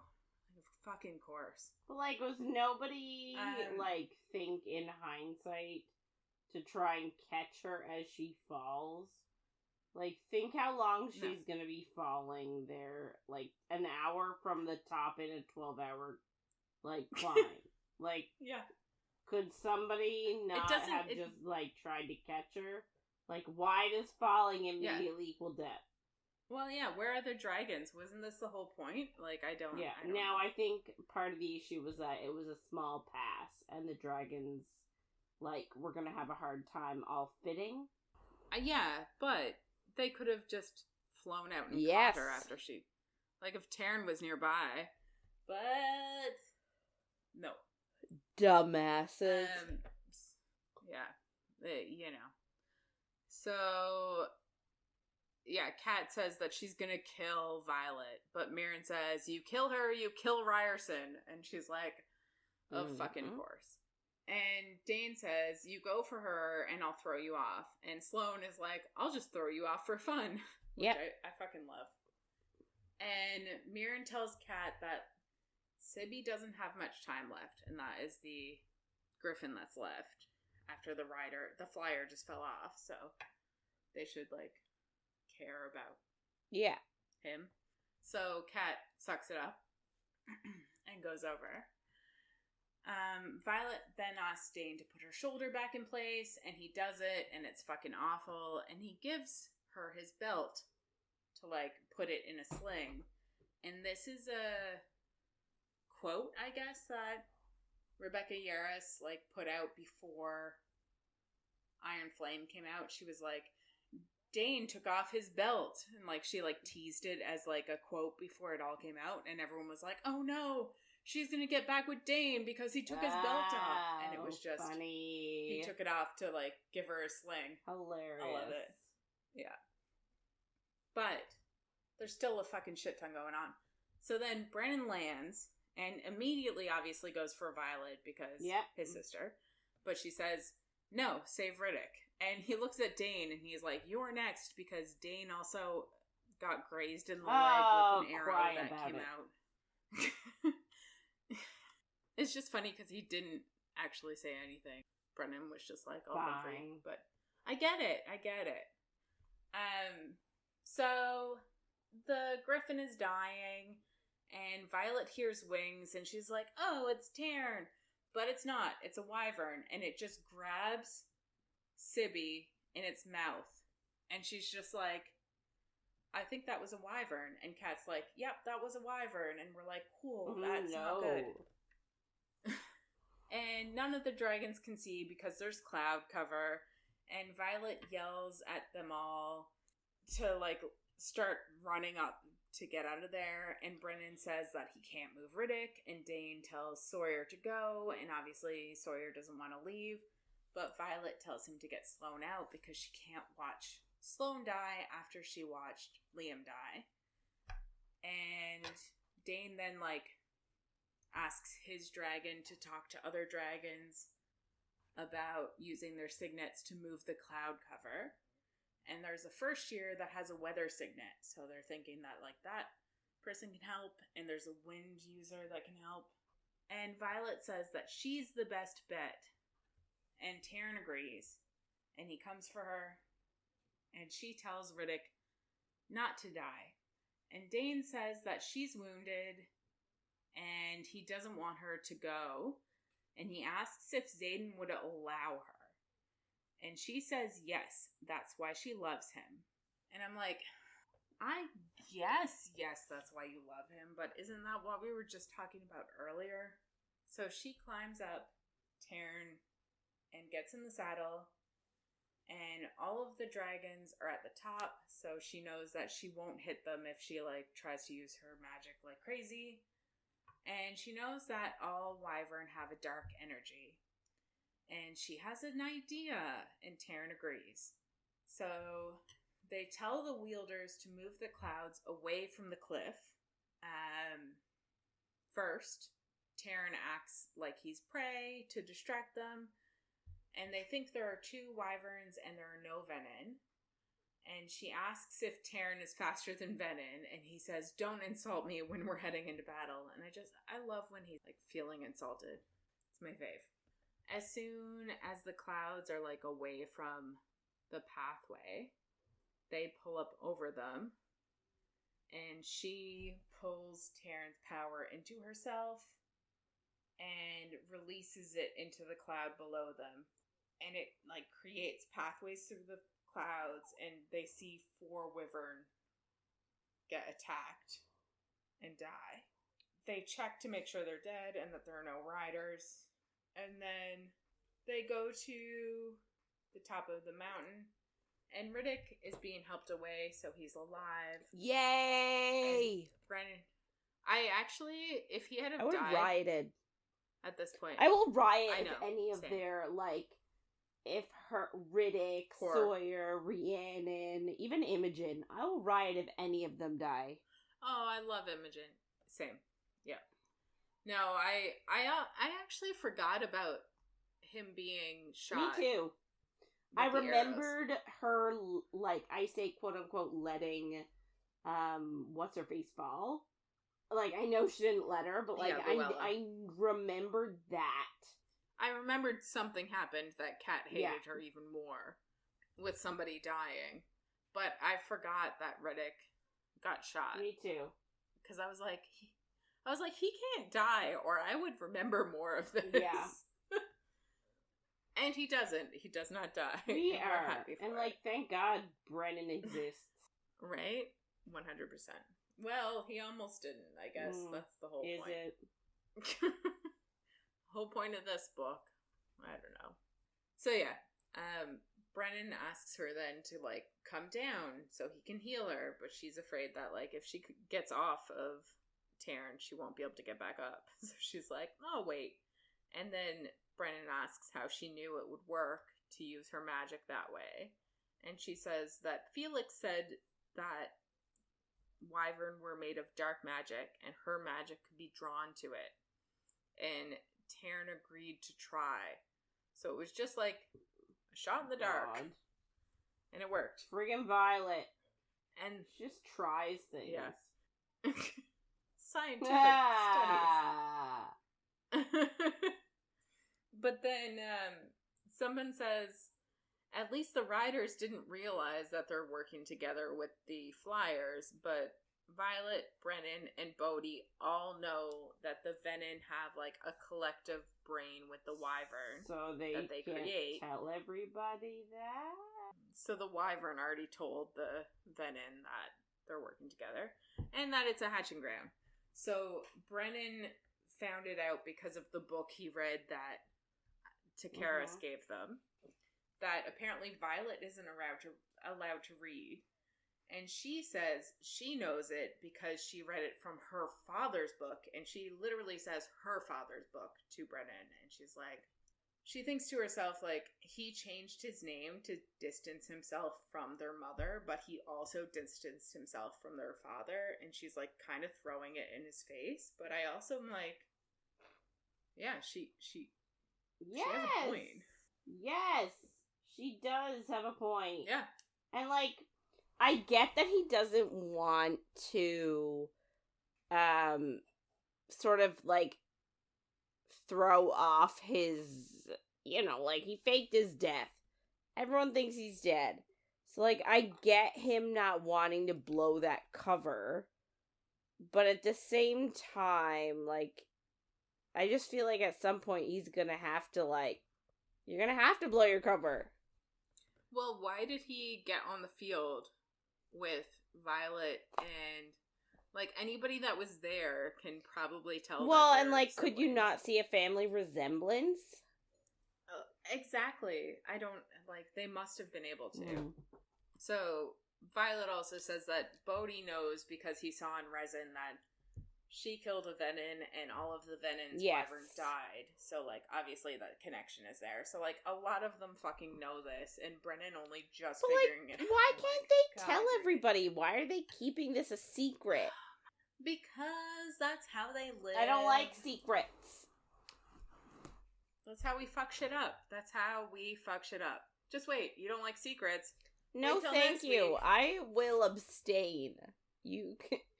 You can't not finish the book next week. You can do it yourself. You just talk to everybody about everything that happens, and I will remain blissfully ignorant. That's fair. Okay. We're gonna do what? So wait. So yeah. Violet realizes that the Venin definitely know now that it's a hatching ground and that. But, like, I don't understand why they don't come immediately. Why do they wait? Why did they only send 4 while they were scrambling off a cliff face? I don't understand anything. They have a secret. They must. Also, part of me feels like I have, like, 6 fingers.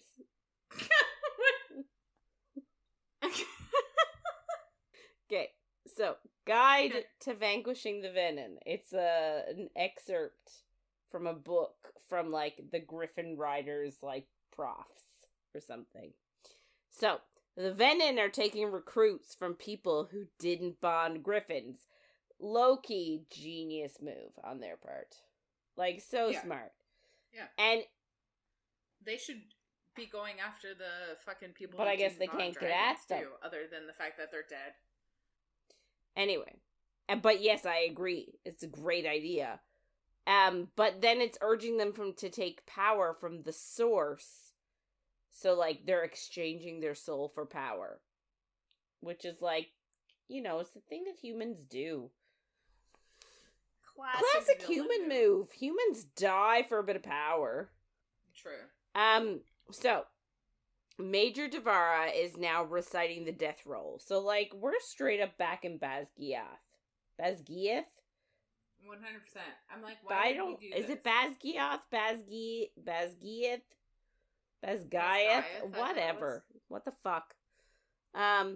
So they're not just reciting the role of students, but also active, like, riders and flyers. So, like, obviously, riders refers to dragon riders, flyers refers to griffin flyers. And they're, like, defending and deflecting the venom away from, Aritia, since 4 more dragons have hatched. So, like, this is full on, we got babies. Babies. So, like, these are people fighting on the front lines. So, like, Violet is really worried that Mira's name will be called. But they only call 2 names. But, like, at the same time, they're like, oh my god, the fact that they're calling 2 names in one day of riders is crazy. Because, like, when they were at Basgiath or Basgiath, like, it was unheard of for 2 dragon riders to die in the same day. Which I also didn't really understand because, like, didn't people die all the time? Yeah, but it was only in the school. Like, people who were on the front line and shit didn't actually die because they were winning awards. So, like, it's just sort of, I think this is a demonstration of, like, the power that the enemy has. Like, look, they're taking down these super powerful, like, dragon riders. One of the dead, her sister is in formation and is one of the dragon riders, and she's in second wing. And Sloane thinks that it's, like, super cruel to hear that, like, her brother is dead. Like, in this fashion. Like, they didn't tell her ahead of time. Like, this is her finding out her brother is dead. And it's in formation with a whole bunch of people. So, like, it's unfortunate. And Violet is thinking that, like, every rider that is graduated, that, like, isn't taking class, is deployed in different areas. And, like, Violet is, like, stressing about her friends and their families and all that. So they do the dragon riders and the griffin flyers separately. But when the griffin flyers hear about their dead, they react completely differently. So, like, dragon riders are very solemn.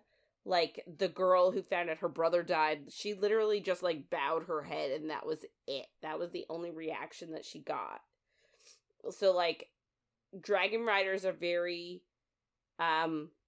regimented, I'm gonna say. Like, they don't betray their feelings. They don't show emotion when it comes to dead people. Yeah. But the griffin flyers react differently. Like, they display their emotions, and, like, somebody died and, like, they had a sibling in the information and that person, like, wailed. And, like, everybody, like, group hugged that person. And the dragon riders are finding that display a little bit uncomfortable. They think, like, oh, it's a show of weakness that they don't want to see. Violet and Kat actually, like, nod at each other. And, like, Violet thinks that, like, this is their one moment of, I don't want to call it camaraderie, because that's almost sounds too good. But, like, this is their one truce moment, because Kat has an older sister, Serena, that we've met before, that's out fighting. Violet has Mira. So, like, they're both sort of being like, neither of our siblings have been called. Like, this is their one moment of, like, I'm happy that your sister's still alive. I'm happy your sister's still alive. However, like, Violet's like, this is the one moment that they're fine, but every single other moment, Kat is hell-bent on trying to destroy Violet. So, like, she gives a couple of examples. Apparently, and it's really funny because at the beginning of this, like, explanation, she says, oh, she knocked on her door super early this morning and then got pissed off that she answered it. And then, like, it talks about something else that happened, but then it goes back and says the reason why she was pissed is because, A, she was wearing a see-through, like, silk robe made out of the same material as the dress that Violet wore when she fought the Venom in for Viscount Tecarus, yeah. So she was wearing, it was the same material and it was practically see-through. But also, Violet is staying in Xaden's room. So, like, she knocked on Xaden's door, not Violet's door. So... Yeah, I think it's Sawyer that's like, wait, is she trying to get with you? And she's like, no, Sawyer, she's trying, like, think of where she's sleeping. Yeah. Think of where I am. I'm sleeping in Xaden's room. So, like, she knocked on Xaden's door super early this morning, trying to, you know, get things going. But also, another morning, she posted a list of all the Gryphon riders that Mira has murdered. So... Yeah. No, and essentially the climb with the Griffins didn't bond them sort of like was intended. Like, that was the intention of the dragon riders climbing the pass with the Gryphon flyers, was to sort of bond them in the crucible of the hike.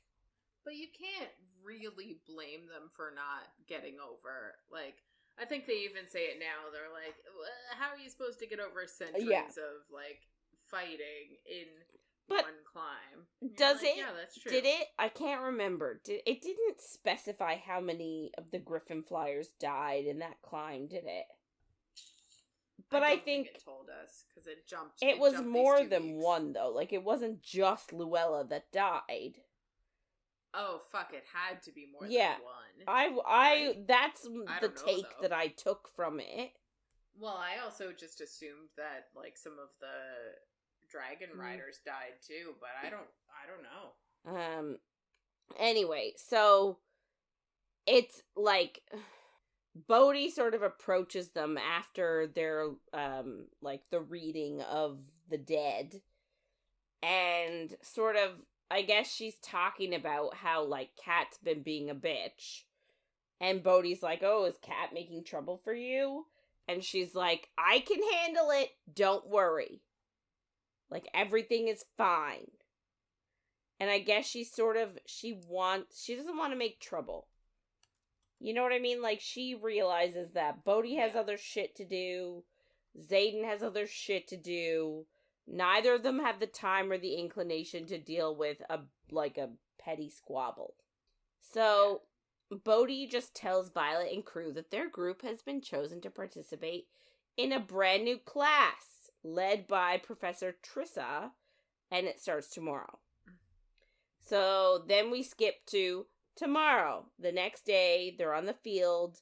They mention that, like, winter comes early in these parts because it's so high up.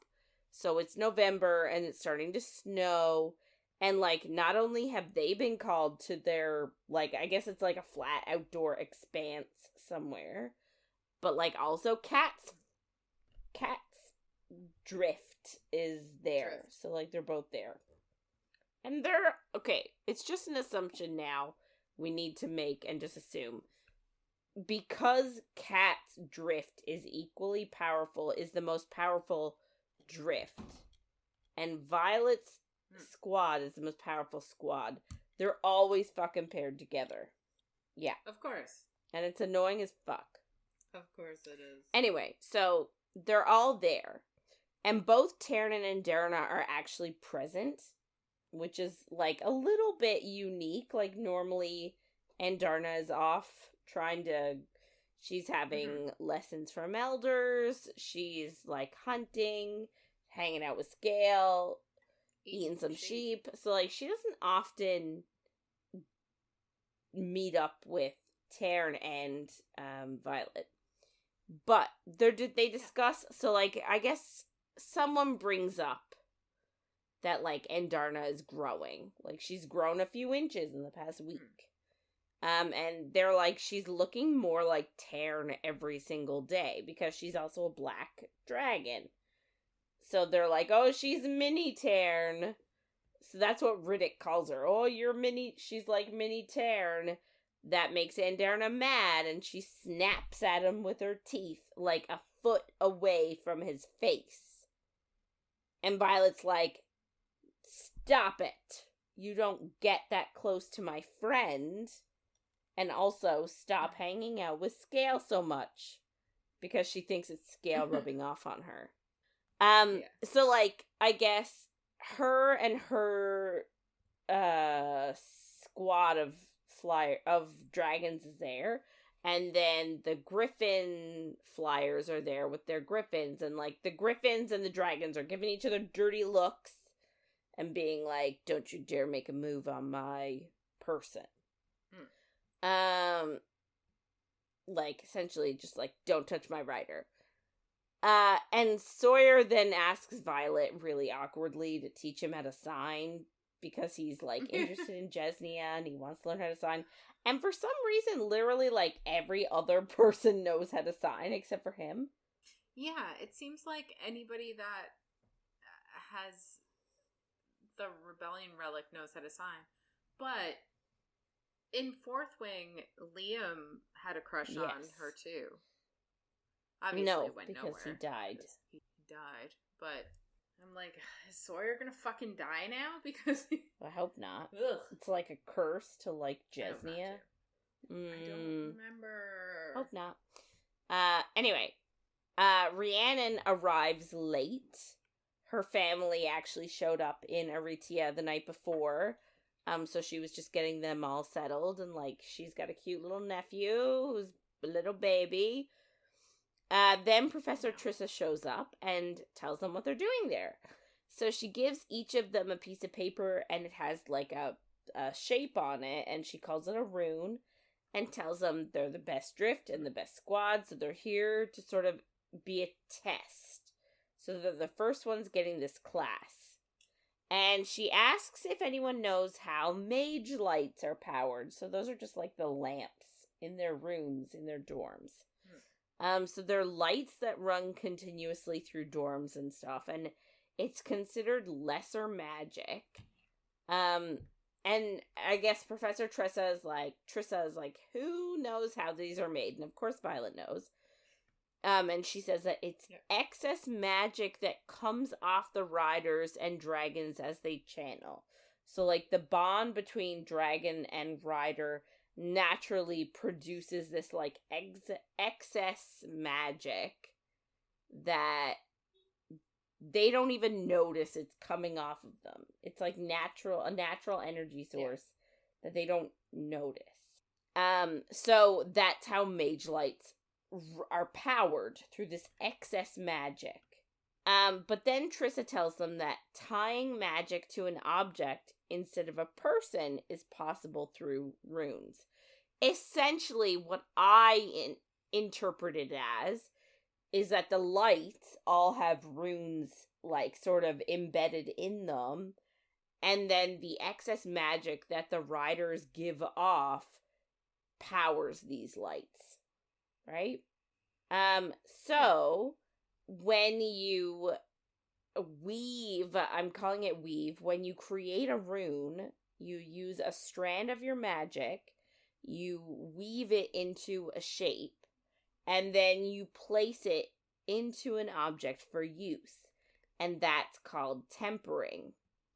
And then she demonstrates. So she pulls a strand of her magic, and no one else can see it. And they just see her working shapes in the air but they don't see the magic part. And so she creates this like complex shape, and she shoves it into a piece of wood. And she calls it a simple heating rune, but everyone else is like, that took you ages, like it looked really complex, but she said it was simple. So Riddick's signet is freezing, is ice. So she asks him, like, for some ice, so he gives it to her, and she places it on her rune, and the ice immediately melts. And, like, everyone is like, oh my god. And everyone is sort of shocked because they're like, why aren't they teaching us this? But Trissa just tells them that, like, one, it's a Tirish tradition. Like, the Tirish were the masters of this type of magic. So, like, obviously, anything that isn't sort of widespread around Navarre they're gonna cancel anyway, like cancel culture. Yeah. We talked about it last week, too, of, like, getting rid of culture is one main language. Yeah. Like, all of that. And then she also says that, like, riders are naturally more powerful than flyers because riders get signets. But runes are, like, a great equalizer because they make flyers equally powerful. So Navarre, instead of choosing to incorporate this into their teaching and teaching runes to their students, they chose instead to bury the information because they didn't want their enemy to get a hold of it. So they didn't want Gryphon flyers to become any sort of equal power to dragon riders. So they just were like, well, nobody gets it. So Trissa tells them that they're gonna learn how to weave a rune today. But, like, essentially be really careful because these runes are really temperamental. And Violet realizes that Xaden gave her this book to weave knots, like Tirish knots. But they're actually rune shapes, and they were supposed to give her sort of a leg up. Yeah, she should have maybe paid more. But at the same time, she's annoyed that, like, he didn't tell her that. Which is But fair. also, all Tirish people can use runes really easily. It's just a natural thing that they can do. So, by the end of the day, Violet can do the rune that was required, but Kat did it first. So, then we get the next one, Vanquishing the Venin again. So, like, it's that same book that we're hearing from. And they said it's fitting that only a weapon capable of killing the Venin is what they became Venom for. Power. Which is interesting. So Violet and Xaden are talking in their room. It's actually a really cute scene, and it's, like, cute and domesticated. So, like, she's doing her homework before class, and he's, like, getting dressed. And it's funny because, like, she's looking at him getting distracted by his, like, handsomeness, and, like, he's also getting distracted, and it's really cute and adorable. And she thanks him for leaving her that rune weaving book because she finds that it is actually helping her with tempering runes.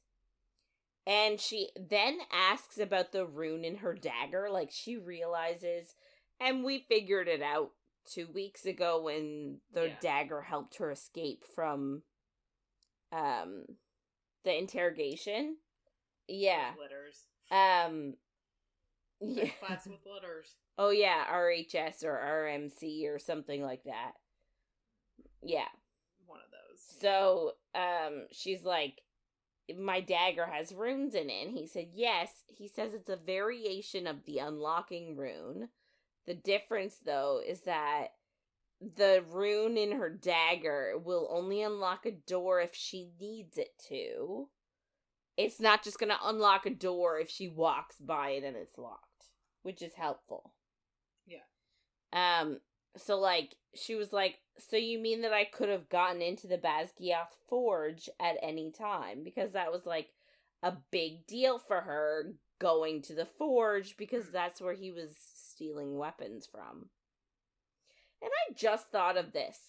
Like, they didn't ever publicize that their runes or that their daggers were being stolen. No. Because then there'd be questions. Interesting. Anyway. I guess. Maybe they also just didn't notice. So, she then asks him about a stone he keeps by his bed. There's a rune on it. And she's like, well, what about that rune? What does that do? And he just says, like, there's not one person alive that can recreate that rune. Essentially, Liam's mom made it. And apparently she didn't just make that one. She made 107 just like it. One for every child of each officer that fought in the Battle of Aritia. And apparently she told each child to carry it with them always. So they did, even to their parents' execution. And it's designed to counter the effects of the signet of the dragon that killed their parent. And it is only activated by dragon fire. So, like, essentially this rune had to undergo very specific conditions in order to be met. Right? Like, essentially, one, they had to die by dragon fire in order for it to be activated.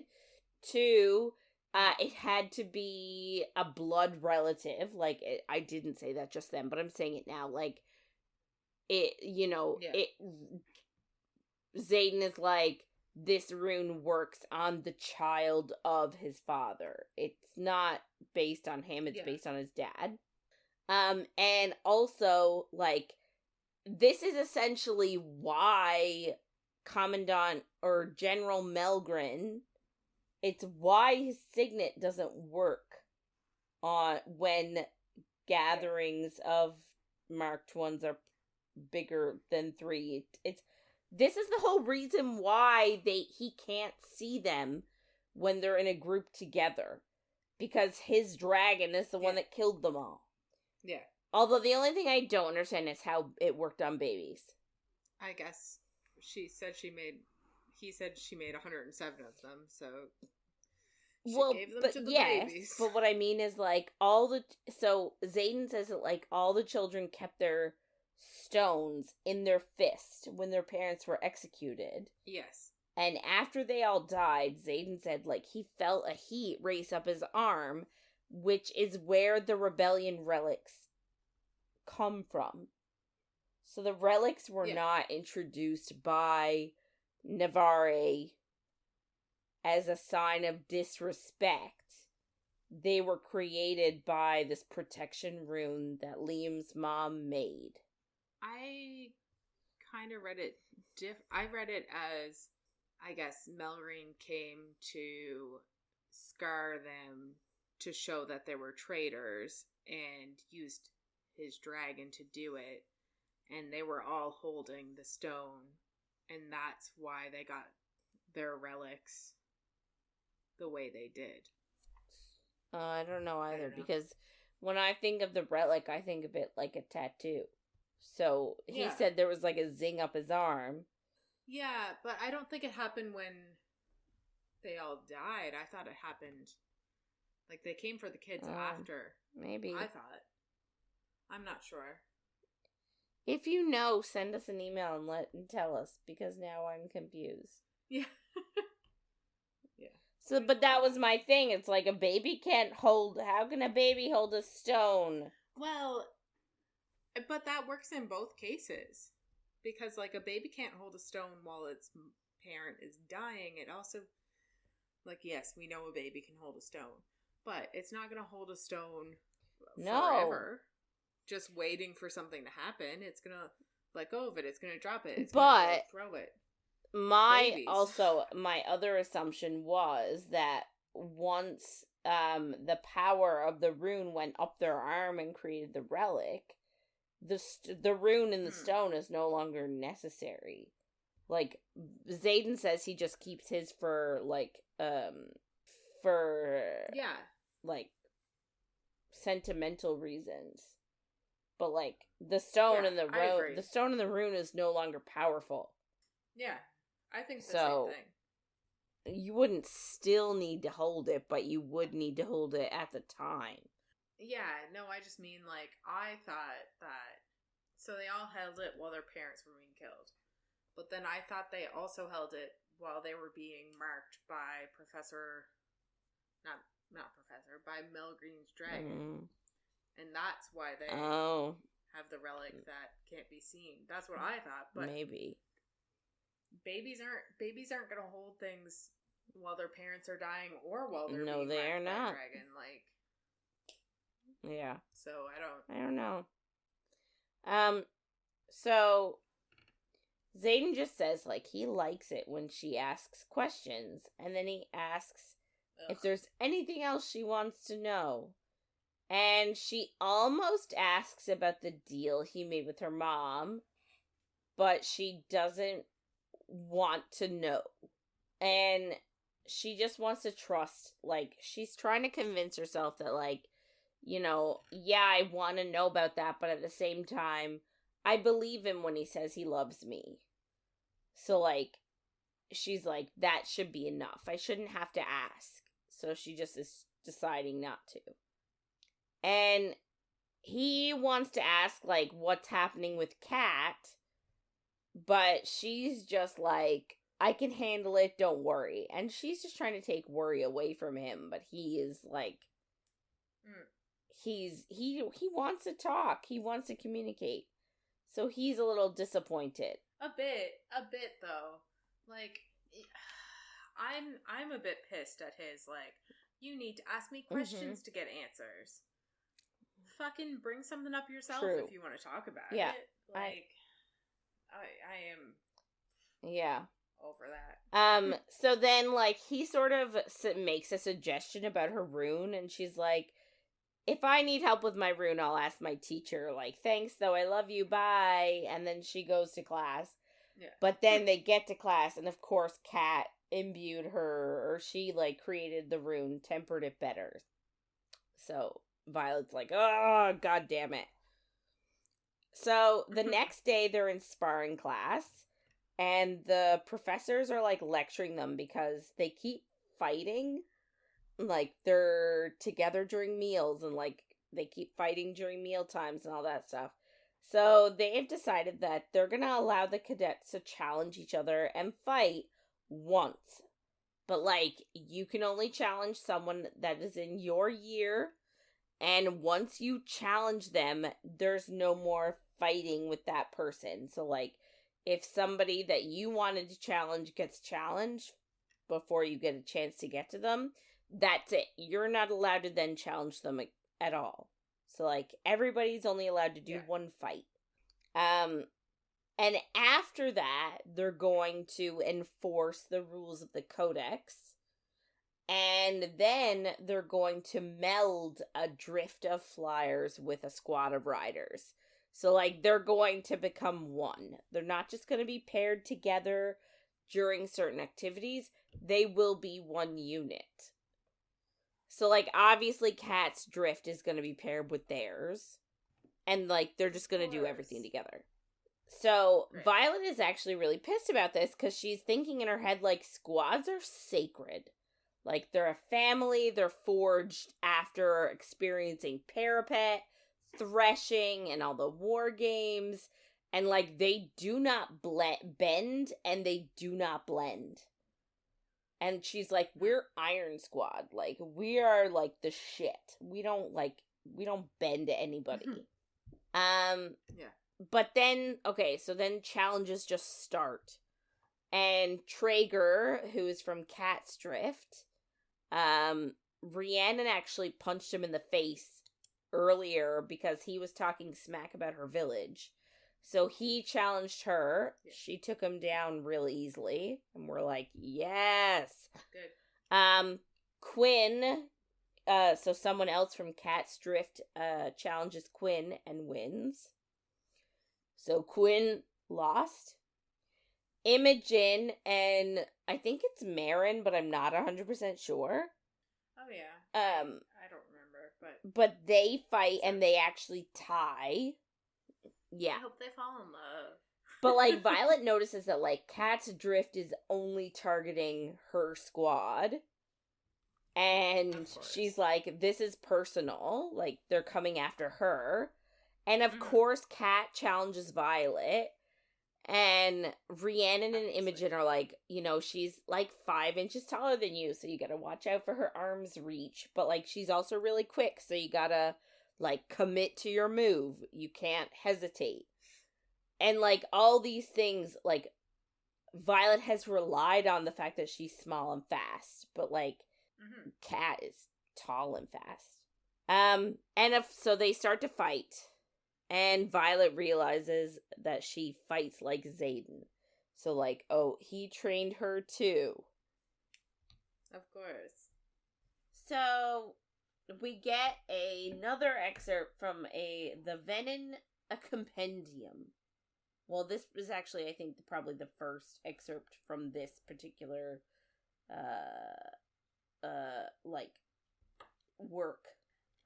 So apparently, initiate venin have reddish rings in their eyes that come and go.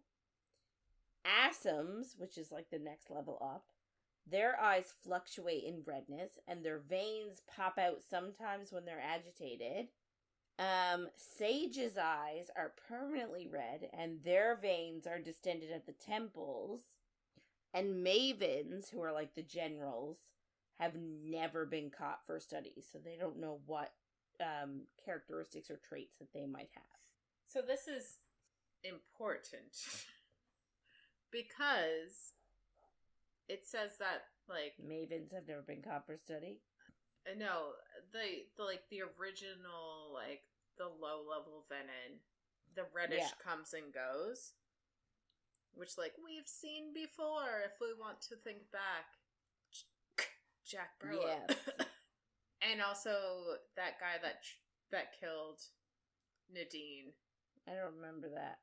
Remember the guy that was like, "Are you Sorengale?" And Nadine was yes, I am. And then he snapped her neck.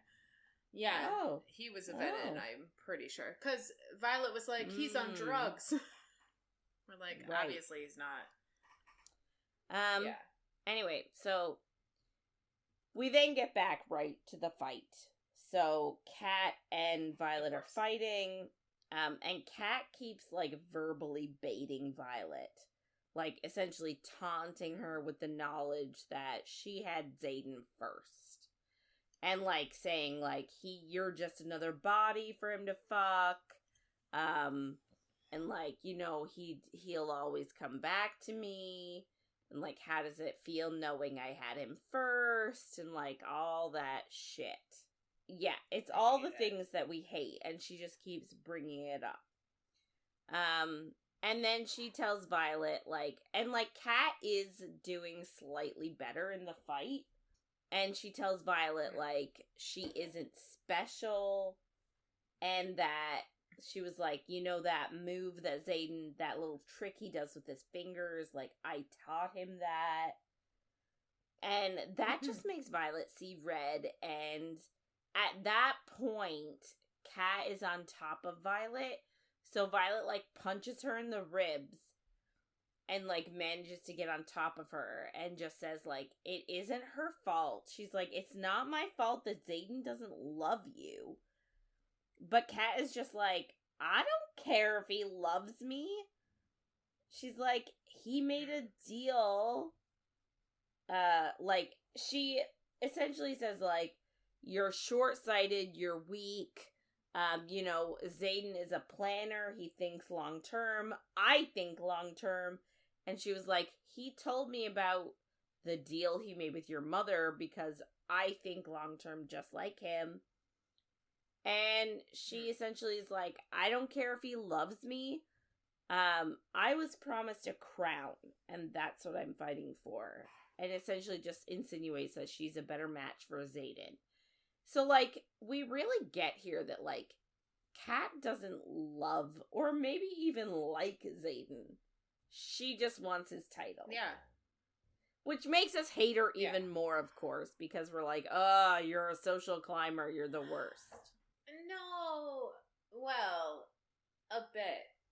I don't know. So, it's hard. I'm of two minds, because I'm like, if Violet at this point lost Xaden to someone, she would lose her fucking mind and kill anybody that tried to come between. Because they're in love. So, at first, I assumed that Kat loved him. And I was like, it makes sense. We're trying to make the male main character look hot as shit.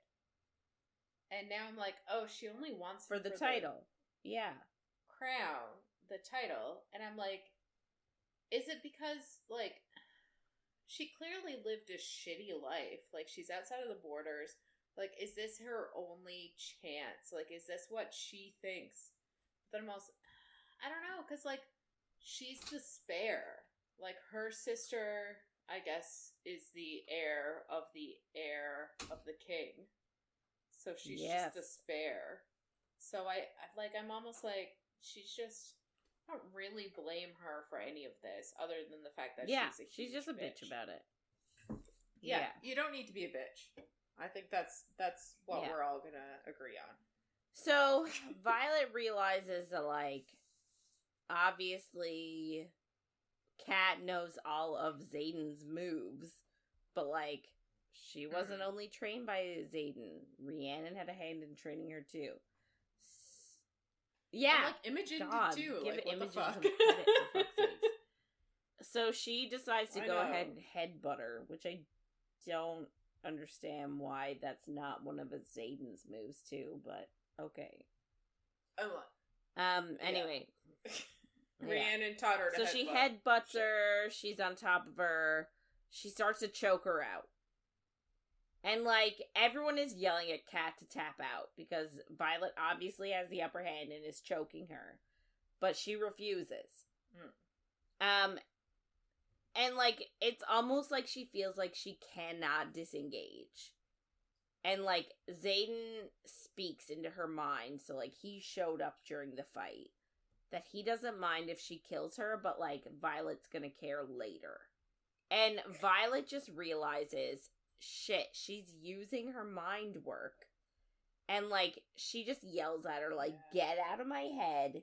And she does manage to disengage somewhat and get her hand off her throat so she isn't choking her anymore. But, like, her body literally refuses to move any more than that. With Kat's magic having such a hold on her. So she just asks Xaden, she's like, I need your help. So he goes over and he, like, essentially bear hugs her and lifts her off of Kat's body. And, like, Kat makes it clear, she's like, I didn't tap out! Like, FYI, this wasn't me. I wasn't choosing to end this fight. And, like, the profs are mad at Xaden. They're like, dude, what are you doing? You're interfering with a challenge. But Imogen yells, like, she was cheating. She was using mind work. And, like, the prof of the Gryphon Flyers is like, oh, Kat, you didn't. And it's like, there's no, they don't, like, they all believe that Kat cheated and used the mind work. But, like, 100%. She keeps doing it, and I don't understand why there's no punishment for her doing this. Because, like, she won't release Violet from the mind work. And Violet is, like, lunging for her and, like, yelling at her to, like, get out of her head. And Xaden is still holding her. And then Violet accidentally loses control of her power and, like, lightning strikes inside the house. And so, like, obviously the Gryphon prof is pissed at Kat and is like, she's being held by a couple of her drift mates. And she's like, bring her to her room. And Xaden's like, yeah, like, the distance will help negate the effects. Like, the further away she is, the less of a hold she'll have. So Xaden then takes Violet to the assembly room, which is hilarious because she's like, she thought he was gonna take her to his room, but he, like, took a complete wrong turn and takes her right to the assembly room. And they're all just like, why are you here? And he's like, everybody get out. Yeah. This is my house. And Violet is still, like, raging, but she's also really embarrassed and, like, asks him, like, how much he heard. And he's just like, I heard everything. And she's really embarrassed. Because, like, essentially Kat, like, called out all of her failures. Okay, so new chapter. It's a public notice. Because of the Treaty of Aritia, representation of Tyrrendor transfers from House Ryerson to House Llewellyn. So, Xaden's family house is no longer in charge of the province, according to Navarre. Now it is Llewellyn house. So it's the Llewellyn family that have charge of Tyrrendor. So, Xaden sort of seems concerned for Violet and asks, like, if she's hurt, but tells her to sit. and they'll talk after. Yes. So, like, I know.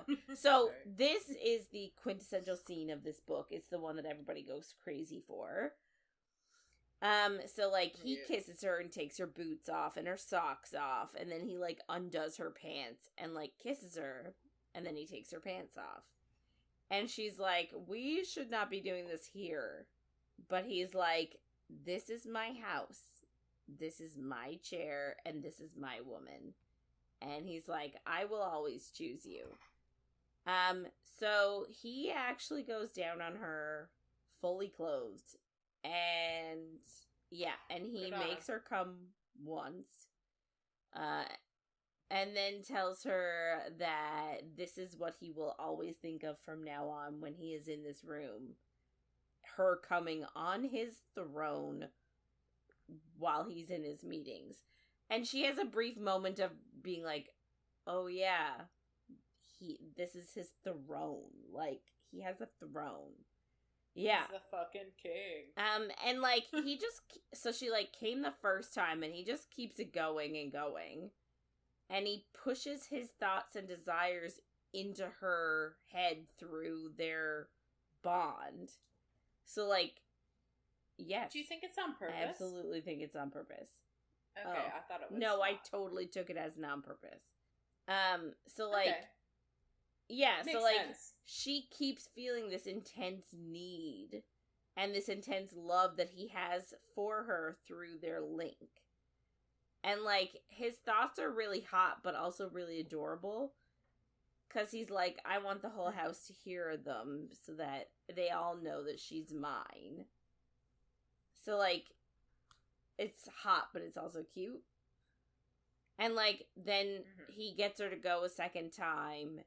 And she says it's like the most mind-blowing thing she's ever experienced. Because like, she is experiencing her own pleasure and also his desire at the same time. Yeah. And she feels like it's like glass shattering. So like, he steps away from her. And she's like, dude, I just saw your thoughts. You literally want to bend me over on this throne right now. Like, let's go. And yeah. I'm here for and it. He's just like, you need to stay away from me. But he's like, no. He's like, I need you to know that you're not a placeholder for me to fuck. Which is exactly what Kat says. She's like, you're just a placeholder for him to fuck. Yeah. He doesn't care about you. You're not special. And like he said earlier, he heard all of that. So he's like, I need you to know that I can give you pleasure without receiving any. And he also tells her, he's like, by the way, I'm gonna fuck you later tonight. This is temporary. He was like, I'm making a point, I'm not a masochist. Which I thought was hilarious. Yeah. But then he says, like, I need to make this point because, like, she needs to know she is the center of his world. And, like, even though she's like, yeah, I know. He's like, obviously you don't know because you let Kat get into your head. And he was like, I honestly thought you were gonna kill her. And she was like, yeah, I almost did. And he was like, she's like, how could you have ever loved her? And he's like, I didn't love her. He was like, you're the only girl I've ever loved. Which I'm also like, eye roll. So like, I can't remember. I know we probably heard about it in the last book, but like, his mother died when he was quite young. Or left? I kind of think his mother left, because I think we hypothesized that she might be Venom. Okay. Anyway, so he tells her that, like, if she wants to know anything, all she has to do is ask. But then he also says, like, but you don't ask. You would rather avoid knowing about things. So, like, obviously he's talking about, like, his conversation. Like, he knows that she wants to know about Kat, but, like, she hasn't asked. Yeah.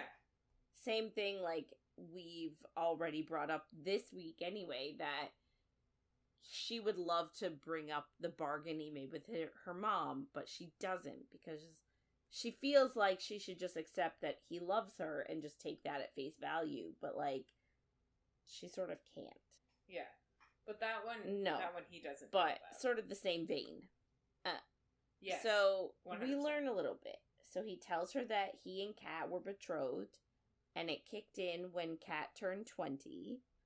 And that they tried a relationship for 3/4 of a year, but they weren't compatible, so Xaden ended it. And he just said that, like, he knew that Tecarus would not have given them the luminary anyway, that he would have wanted them to use it at where he is. So he was like, it wasn't really a point. It was a pointless sort of bargain anyway. And she just said, like, Kat said that your sex life was, like, amazing, so it's hard for me to believe that you weren't compatible. And he's like, yeah, but you don't have to like someone to fuck them. I don't really think that's a great answer. No. Yeah. But okay, guy. So she asks how he would feel if someone had said all those things to him, like, if, you know, taunting him about how she tastes and, like, how, you know, she would be going back to him and blah, blah, blah.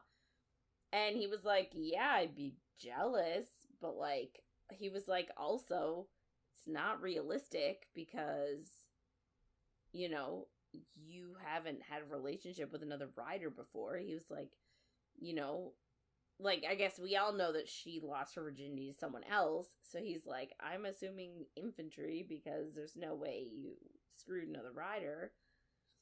And also he was like, I would be jealous, but I would kick that guy's ass because that's what I do.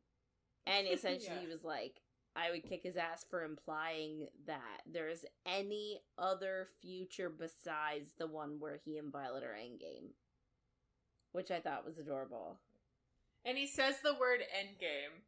And we're like, oh, our little shipper hearts. That, I know. Rebecca Yarros. It's helpful.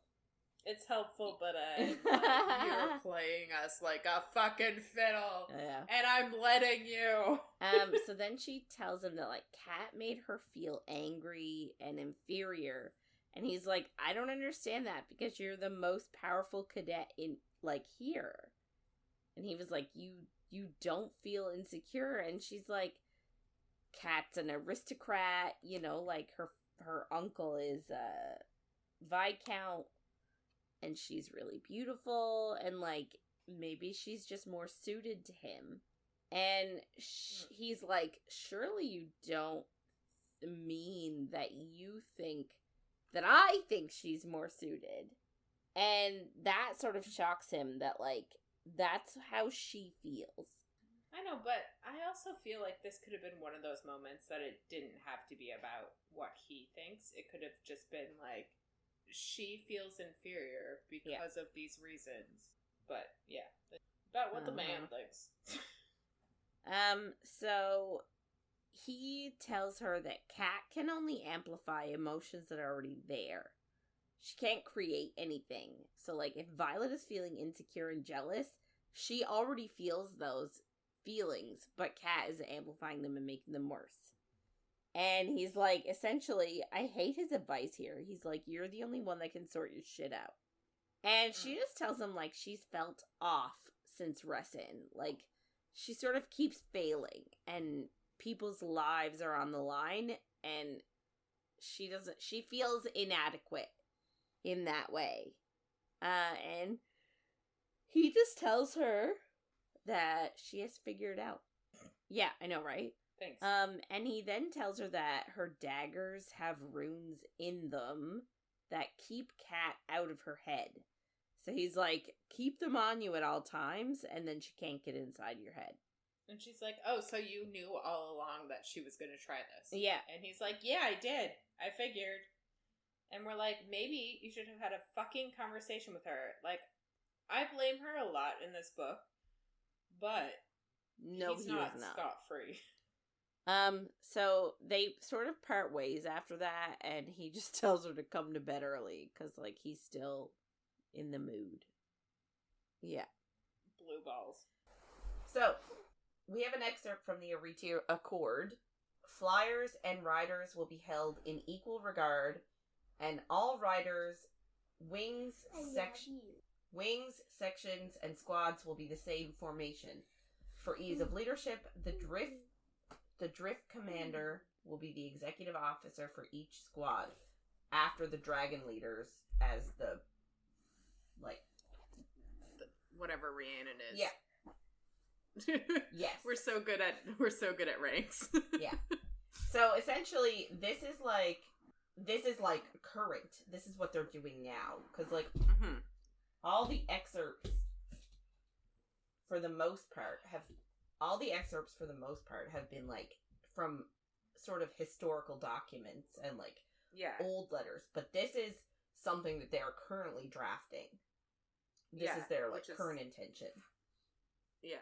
Which is kind of funny, because, like, it feels like the only one, but we did have Xaden's letters, too, I guess. But those didn't even, I don't know, it just feels different. I'm like, this is weird. This is, like, what they're doing. Why are we getting this? Yeah. They're just going to explain it in a second anyway. Yeah.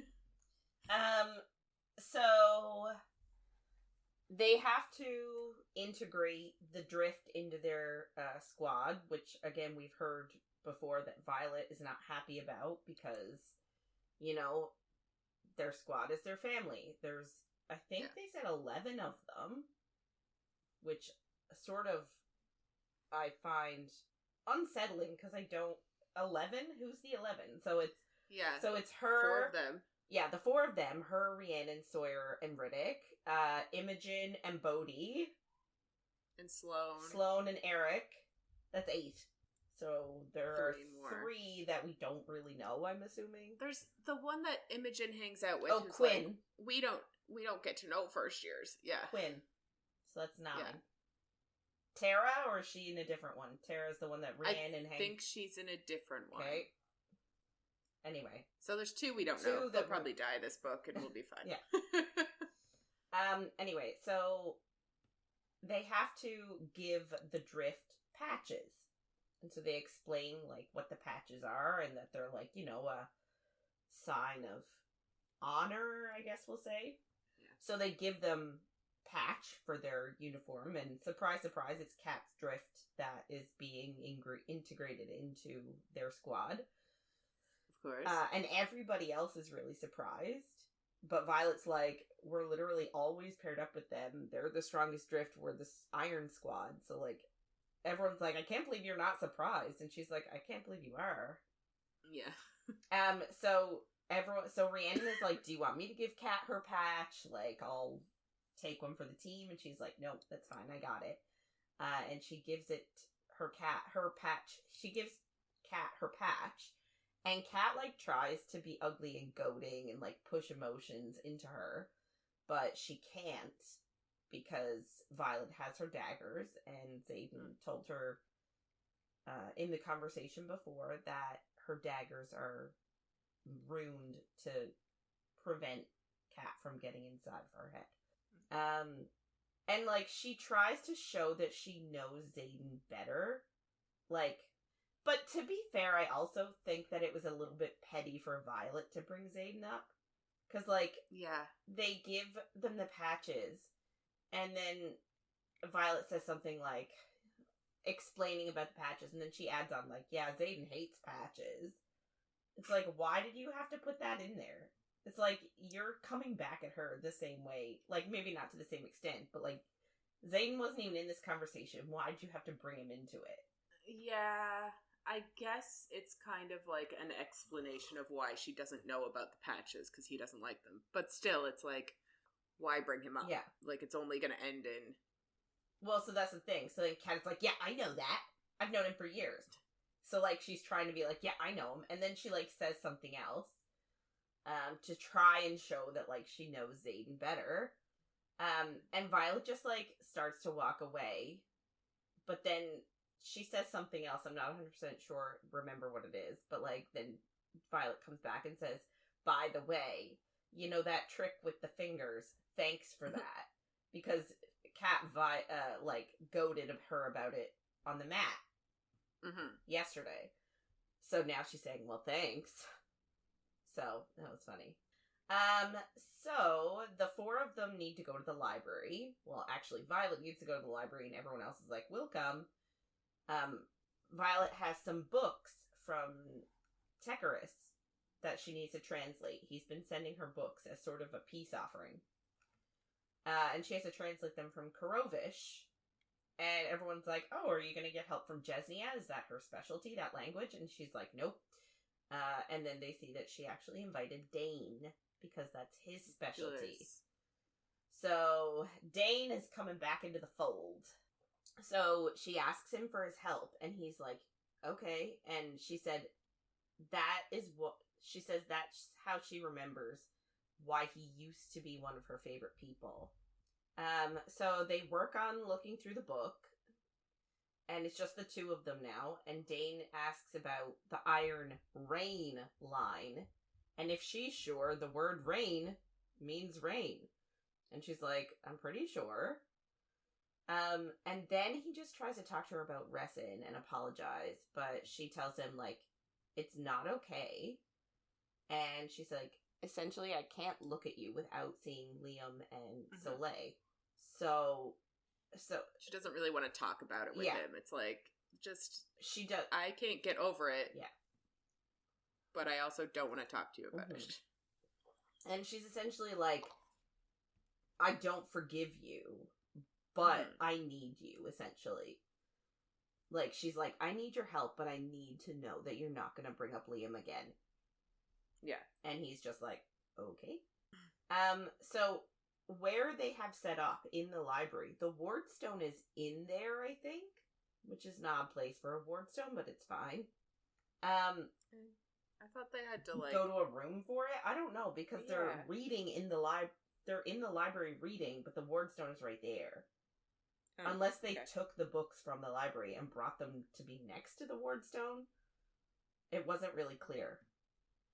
Maybe, yeah. Don't know.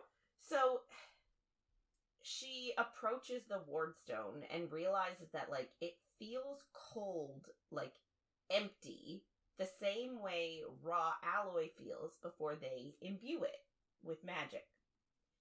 And she asks, like, if he can imbue, and he does, so he does a little bit with the stone, and she thinks, like, it will take a lot of magic to fill up a stone this large.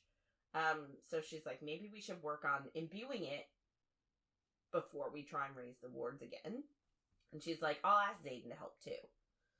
And then he asks if she truly loves him the way Xaden loves her, because this is actually a really funny line. He says he heard Xaden's declaration in the interrogation room when he came to rescue her, and he was like, after a declaration like that, I'd be halfway in love with him too.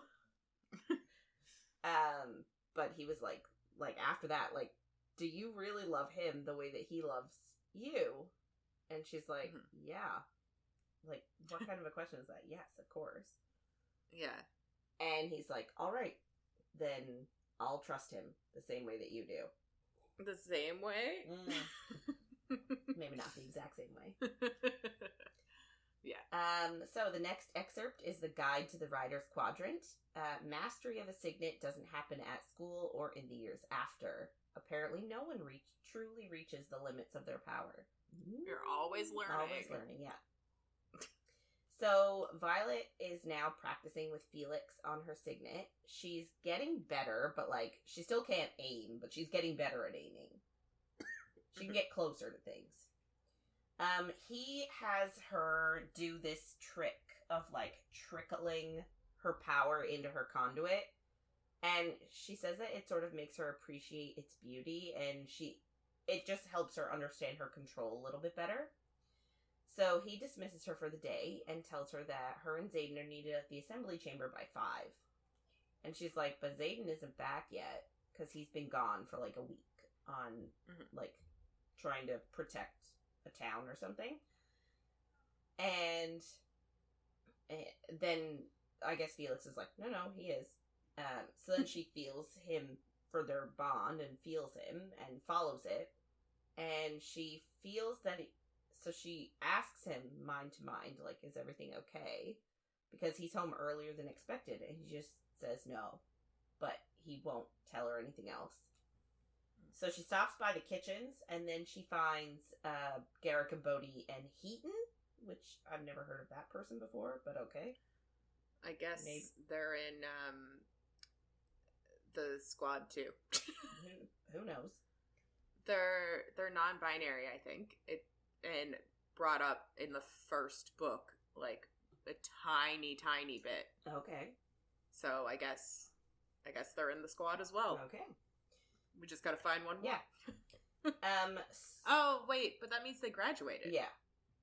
Well, so I'm wrong. But Bodhi is there. Oh. And he hasn't graduated. I have no idea. Okay. Anyway, so the three of them just tell her that the Venin took the town of Pavis. So it's about an hour's flight from Drethus. And in my head, I'm like, these telling me that it's an hour from this other place that I don't know is not helpful. I know. I'm like, I can't with these names of places. I'm sorry. However, I checked the map. Oh. In the book. There's a map at the beginning of the book. So it's just getting closer to them. Mm-hmm. Is what it boils down to. So she's stressed, but they immediately tell her that Mira is okay. But Naira Voldarin died protecting a group of civilians. And she was one of the wing leaders last year.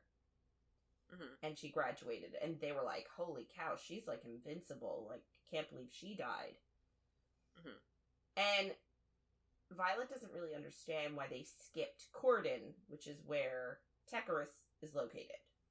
So, like, and when you look at the map, it's not that they skipped over it, but they're going in the, like, say Corden is more central.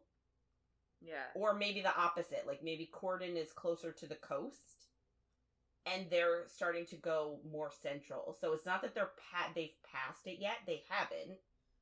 Mm-hmm. But their direction looks to be that they're not going to go to Corden. They're just going to go past Corden. Yeah. Which makes you think, like, does Tecarus have some sort of deal with the Venin? Who knows?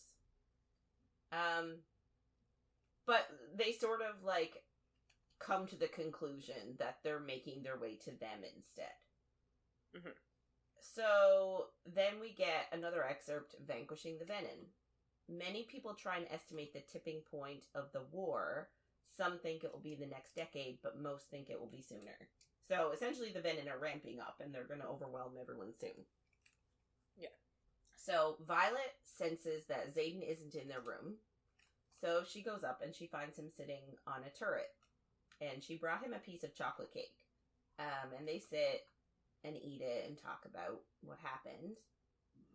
And he says he's frustrated because they don't know anything about the Venin. They don't know where their wyvern are hatching. And they don't know what they're planning or why they don't just swarm and take everything over.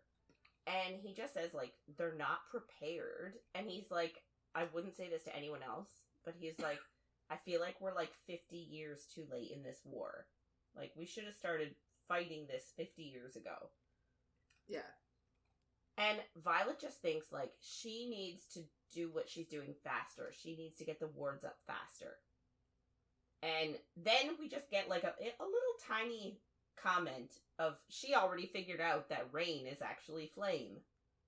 So, like, it wasn't a big, like, reveal where she realizes, oh my god, rain is flame. It's just, nope, I figured that out at some point. We're like, this is the title of the book. Shouldn't it be more important? Yeah.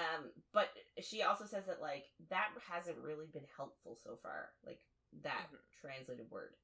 Then Xaden tells Violet that he actually almost died today. And Mira saw it and ordered him off the battlefield. Like, after he almost died, like, Scale just nabbed him in time. And Mira was like, get your ass home, essentially. And he says, like, he knew it was because Mira didn't want to risk Violet's life. Not Xaden's, Violet's, because they're linked. So connected, yeah. And at first when I read that, I sort of forgot that their lives were entwined, and I was like, oh, she just didn't want Violet to be unhappy. Yeah. But no, like, legit, if Xaden dies, there's a chance that Violet will also die, so she didn't want to risk Violet's life. And he's starting to get annoyed by feeling that he's just a vulnerable extension of Violet. And he was like, I understand that that's the way every marked one has treated you since threshing. Yeah. And she's like, yeah, it's annoying, but you get used to it. So a couple weeks later, her and Dain are still translating the journal and can't figure it out. And she just sends Dain to bed and looks at the passage that they need again. She says the word blood, she thinks, she has an epiphany. Maybe breath fits better. So the passage would now read, the breath of life, and setting the stone ablaze in iron flame. So then she's like, shit, it's not the strongest 6 riders, it's the strongest 6 dragons. And she thinks she should tell Dain, but then she thinks, no, he would just follow the rules. Instead, she goes to the one person who would always do the right thing. And it's not Xaden, because he's gone right now. Yeah. And also, I don't think he'd always do the right thing. But I guess the insinuation is that this person would always do the right thing, regardless of if it goes for the rules or against the rules. Yeah. So, it's Rhiannon, obviously. And she tells her that she knows how to raise the wards, but she doesn't know if they should. And I was so confused, because I forgot why they wouldn't. This is your whole goal. Yeah, I agree. And I still don't really get it, and we're going to talk about it in a second. So then we get an excerpt. The next chapter is just Warwick's journal's excerpt. The breath of life of the 6 and the 1 combined and set the stone ablaze in an iron flame. I love that, what does and the 1 mean? That means something, but... They haven't figured it out. No, but Violet's like, I got it now. I'm like, do you? You sure? Anyway. So, their entire squad is hanging out at Rhiannon's sister's house. They've gone there a couple of times, sort of as a non-school way to bond. It's just a place for them to hang out. And it's been okay. Cat goes, hasn't been, antagonistic to anyone else. And Violet asks Eric if he speaks Old Lucerish, because she's like, he's the only one that would have an education remotely similar to hers. Mm-hmm. But she wants somebody to check her translation. But yeah, it's funny, because she forgot that nobody else knows who he is. No one else knows that he's the prince. And he's still going by his other name. Yeah. And she almost blows his cover because someone else is like, I thought you were from, Luxus or wherever. He was like, no, I am. You must be confusing me with someone else. And she's like, oh, I must be. Sorry. And someone even says, you need to get to know the first years or something. They're here now. Which is kind of funny. So she decides to talk to the squad about raising the wards. And she says she knows it's the right thing to do. So she tells everyone that she knows how to raise the shields, and that she's telling the assembly soon. But she wanted to tell them first, because when the wards go up, it will take away the Gryphon Rider's ability to channel. Which, did we know that? I guess the whole point of the wards is technically supposed to be to keep the Gryphon Riders from attacking them. So it makes sense, but I don't know if we actually knew it. They might have mentioned it somewhere, but I didn't retain it. But she thinks that they deserve to make the choice to either stay and be powerless but protected, or go and have power but also be susceptible to the venom. But she is also this one small drift decides to choose because they're my squad. I'm assuming that she's allowing them to tell the other drifts, right? I am not. I don't think she is, because she's like, this is just our squad. But I think she said, like, we're giving you this information to do with it what you will. Okay. Yeah, I don't know. I think she should have told, I don't know, like Serena or someone higher up in the Flyers. Yeah. And got them to have this conversation and then been like, I'm going to go tell the assembly now. I think it's silly that she's like, we're just giving you this information. You don't have to tell anyone. You can tell anyone, whatever. Yeah. I don't know. It's just weird. And anyway, so she tells them that, like, if they do choose to stay, she's not going to leave them powerless. And then she brings out these conduits that are like arrowhead conduits. And she's been imbuing them with her power all week. So she gives each of them one. But what I don't understand is, like, under the ward, they would be powerless. But, like, I don't understand, like, she's like, you can stay or go. Like, why can they not spend the day in school with them? And then, like, when they need to fight, go outside the wards, they'd still have their power. Like, it's not permanently cutting them off. And, like... No, but they can't go anywhere because they're not going to walk up and down that mountain every day. This seems silly. Like, there has to be another way to get to this place. How are all these griffins going to leave? Anyway, so, like, that's the end of the conversation. She just gives them the arrowheads, and then it's, okay. And, like, she essentially said, like, now that I've told you, I'm gonna tell the assembly, and I'm gonna tell Xaden. I'm not gonna hide this from him. But then, like, so then she has a dream that night, and the sage is demanding that she show him her power, and he, like, drags a fingernail down her throat, causing her to bleed, and, like, she's freaking out because he's never been able to touch her in her dream before. And the sage tells her that she will turn for something more dangerous than power. She will turn for love, or both of them will die. Yeah. So he waves his hand, and she hears a crack. And I'm like, I don't know if that was, like, him cracking her neck in her dream. And then she wakes up. Yeah. So she's scared, but dismisses it as a dream, and cuddles into Xaden. Of course. And, like, side note, a part of me wonders... Is it her dream, or could it be Xaden's dream? Yeah, that's kind of what I wonder too. But then I'm also like, I'd have to read it again, because I was kind of wondering, like, we got that one scene where she got his emotions and his feelings, so I was like, maybe this is all part of that. But I don't remember, or is the sage just, like, giving dreams to both of them? And, like, one of you is going to... Who cares? Yeah. Which one? Yeah. Like, I don't know. But yeah, there's something going on here. Anyway, so then a week later, like, it literally says a week later, she's talking to Sawyer. So, like, did she not go to the assembly yet? Did she not tell Xaden yet? Like, what is... She did not. She didn't. And he was there. She cuddled into him. And she didn't tell him. Because she literally was like... As soon as he's back, I'm gonna tell him. And then she didn't. And she didn't tell the assembly. Yeah, it makes no sense. Anyway, so she's talking to Sawyer. They're going on a mission with Gryphon Flyers. And Andarna is arguing with her and Taryn in her mind. Because Andarna's like, I want to go on the mission. And Violet's like, oh, I think it's going to be too far for you to fly, dear. And she's like, no! She's like, I've been working with the elders. I can fly really far now. I can fly for like an hour. I'm happy she can fly. Me too. She can be a bit annoying, yeah. but... Well, that's what I mean. Like, she has sort of been annoying this entire book so far. Mm-hmm. She has a few good, like, quips, and then I'm like, yeah.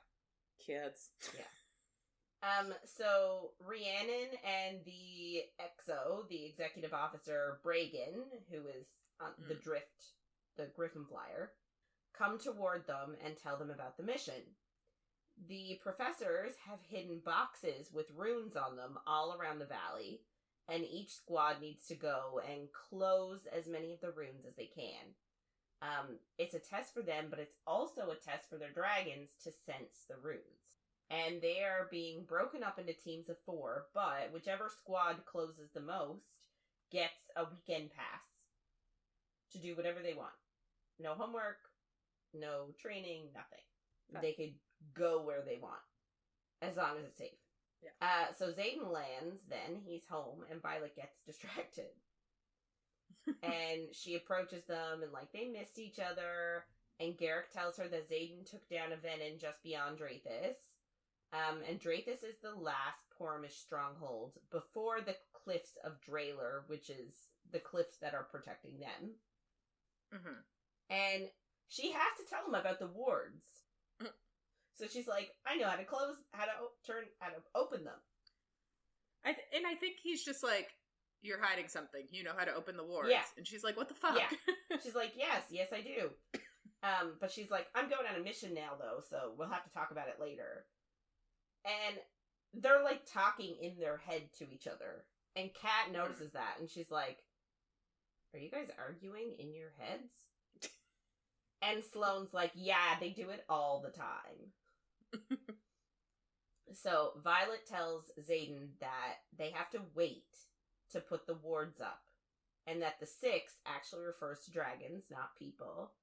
And he's like, well, I can gather the 6 most powerful now while you're gone. And she's like, yeah, but you need Taryn, so... And she's like, we'll discuss it when I get back. And then she gets ready to go on the mission. And that's where we are stopping this week. And that's pretty much where I stopped reading, like, maybe a little bit before this. Like, I stopped reading probably, I would say around when the squad is at Rhiannon's house. That's probably where I stopped reading. Yeah. Man, that's still so much. It's like a fifth of the book left. I know. But, like, so much happens even before we get to the ending. I'm assuming there's exciting. going to be, like, a big battle sort of a thing. It's funny because I was like, don't you remember this? And now I realize it's actually because you haven't read it. It's not because I brought up something last week. You were like, I hope this happens. And I'm like, obviously not. Remember, something else happens. And you just haven't read it yet. It happens immediately next week, though, so we'll get into it. Great. I'm so excited. Yeah. I'm actually not excited at all. I might not even read your section. I might just let you tell me about it. Oh my god. No, you have to read it. Ugh. You have to. I don't want to be emotionally scarred. You won't be. Alright. Okay, so I guess we're going to wrap it up for this week. If you want to get in touch with us and share your thoughts on anything you've heard in our episodes, or if you have any book suggestions for us, please reach out to us by email at coffeeandcoread@gmail.com or on Instagram or Facebook at coffeeandcoread and coffee.coread on TikTok. So next week we're going to be finishing Iron Flame, so we'll be reading chapters 53 to 66. So make sure to follow along, and if you're enjoying our chats, don't forget to follow, rate, and review wherever you get our content. Thanks for listening, everyone, and we'll see you on the next page. Can't wait for you to come back and see me be emotionally scarred.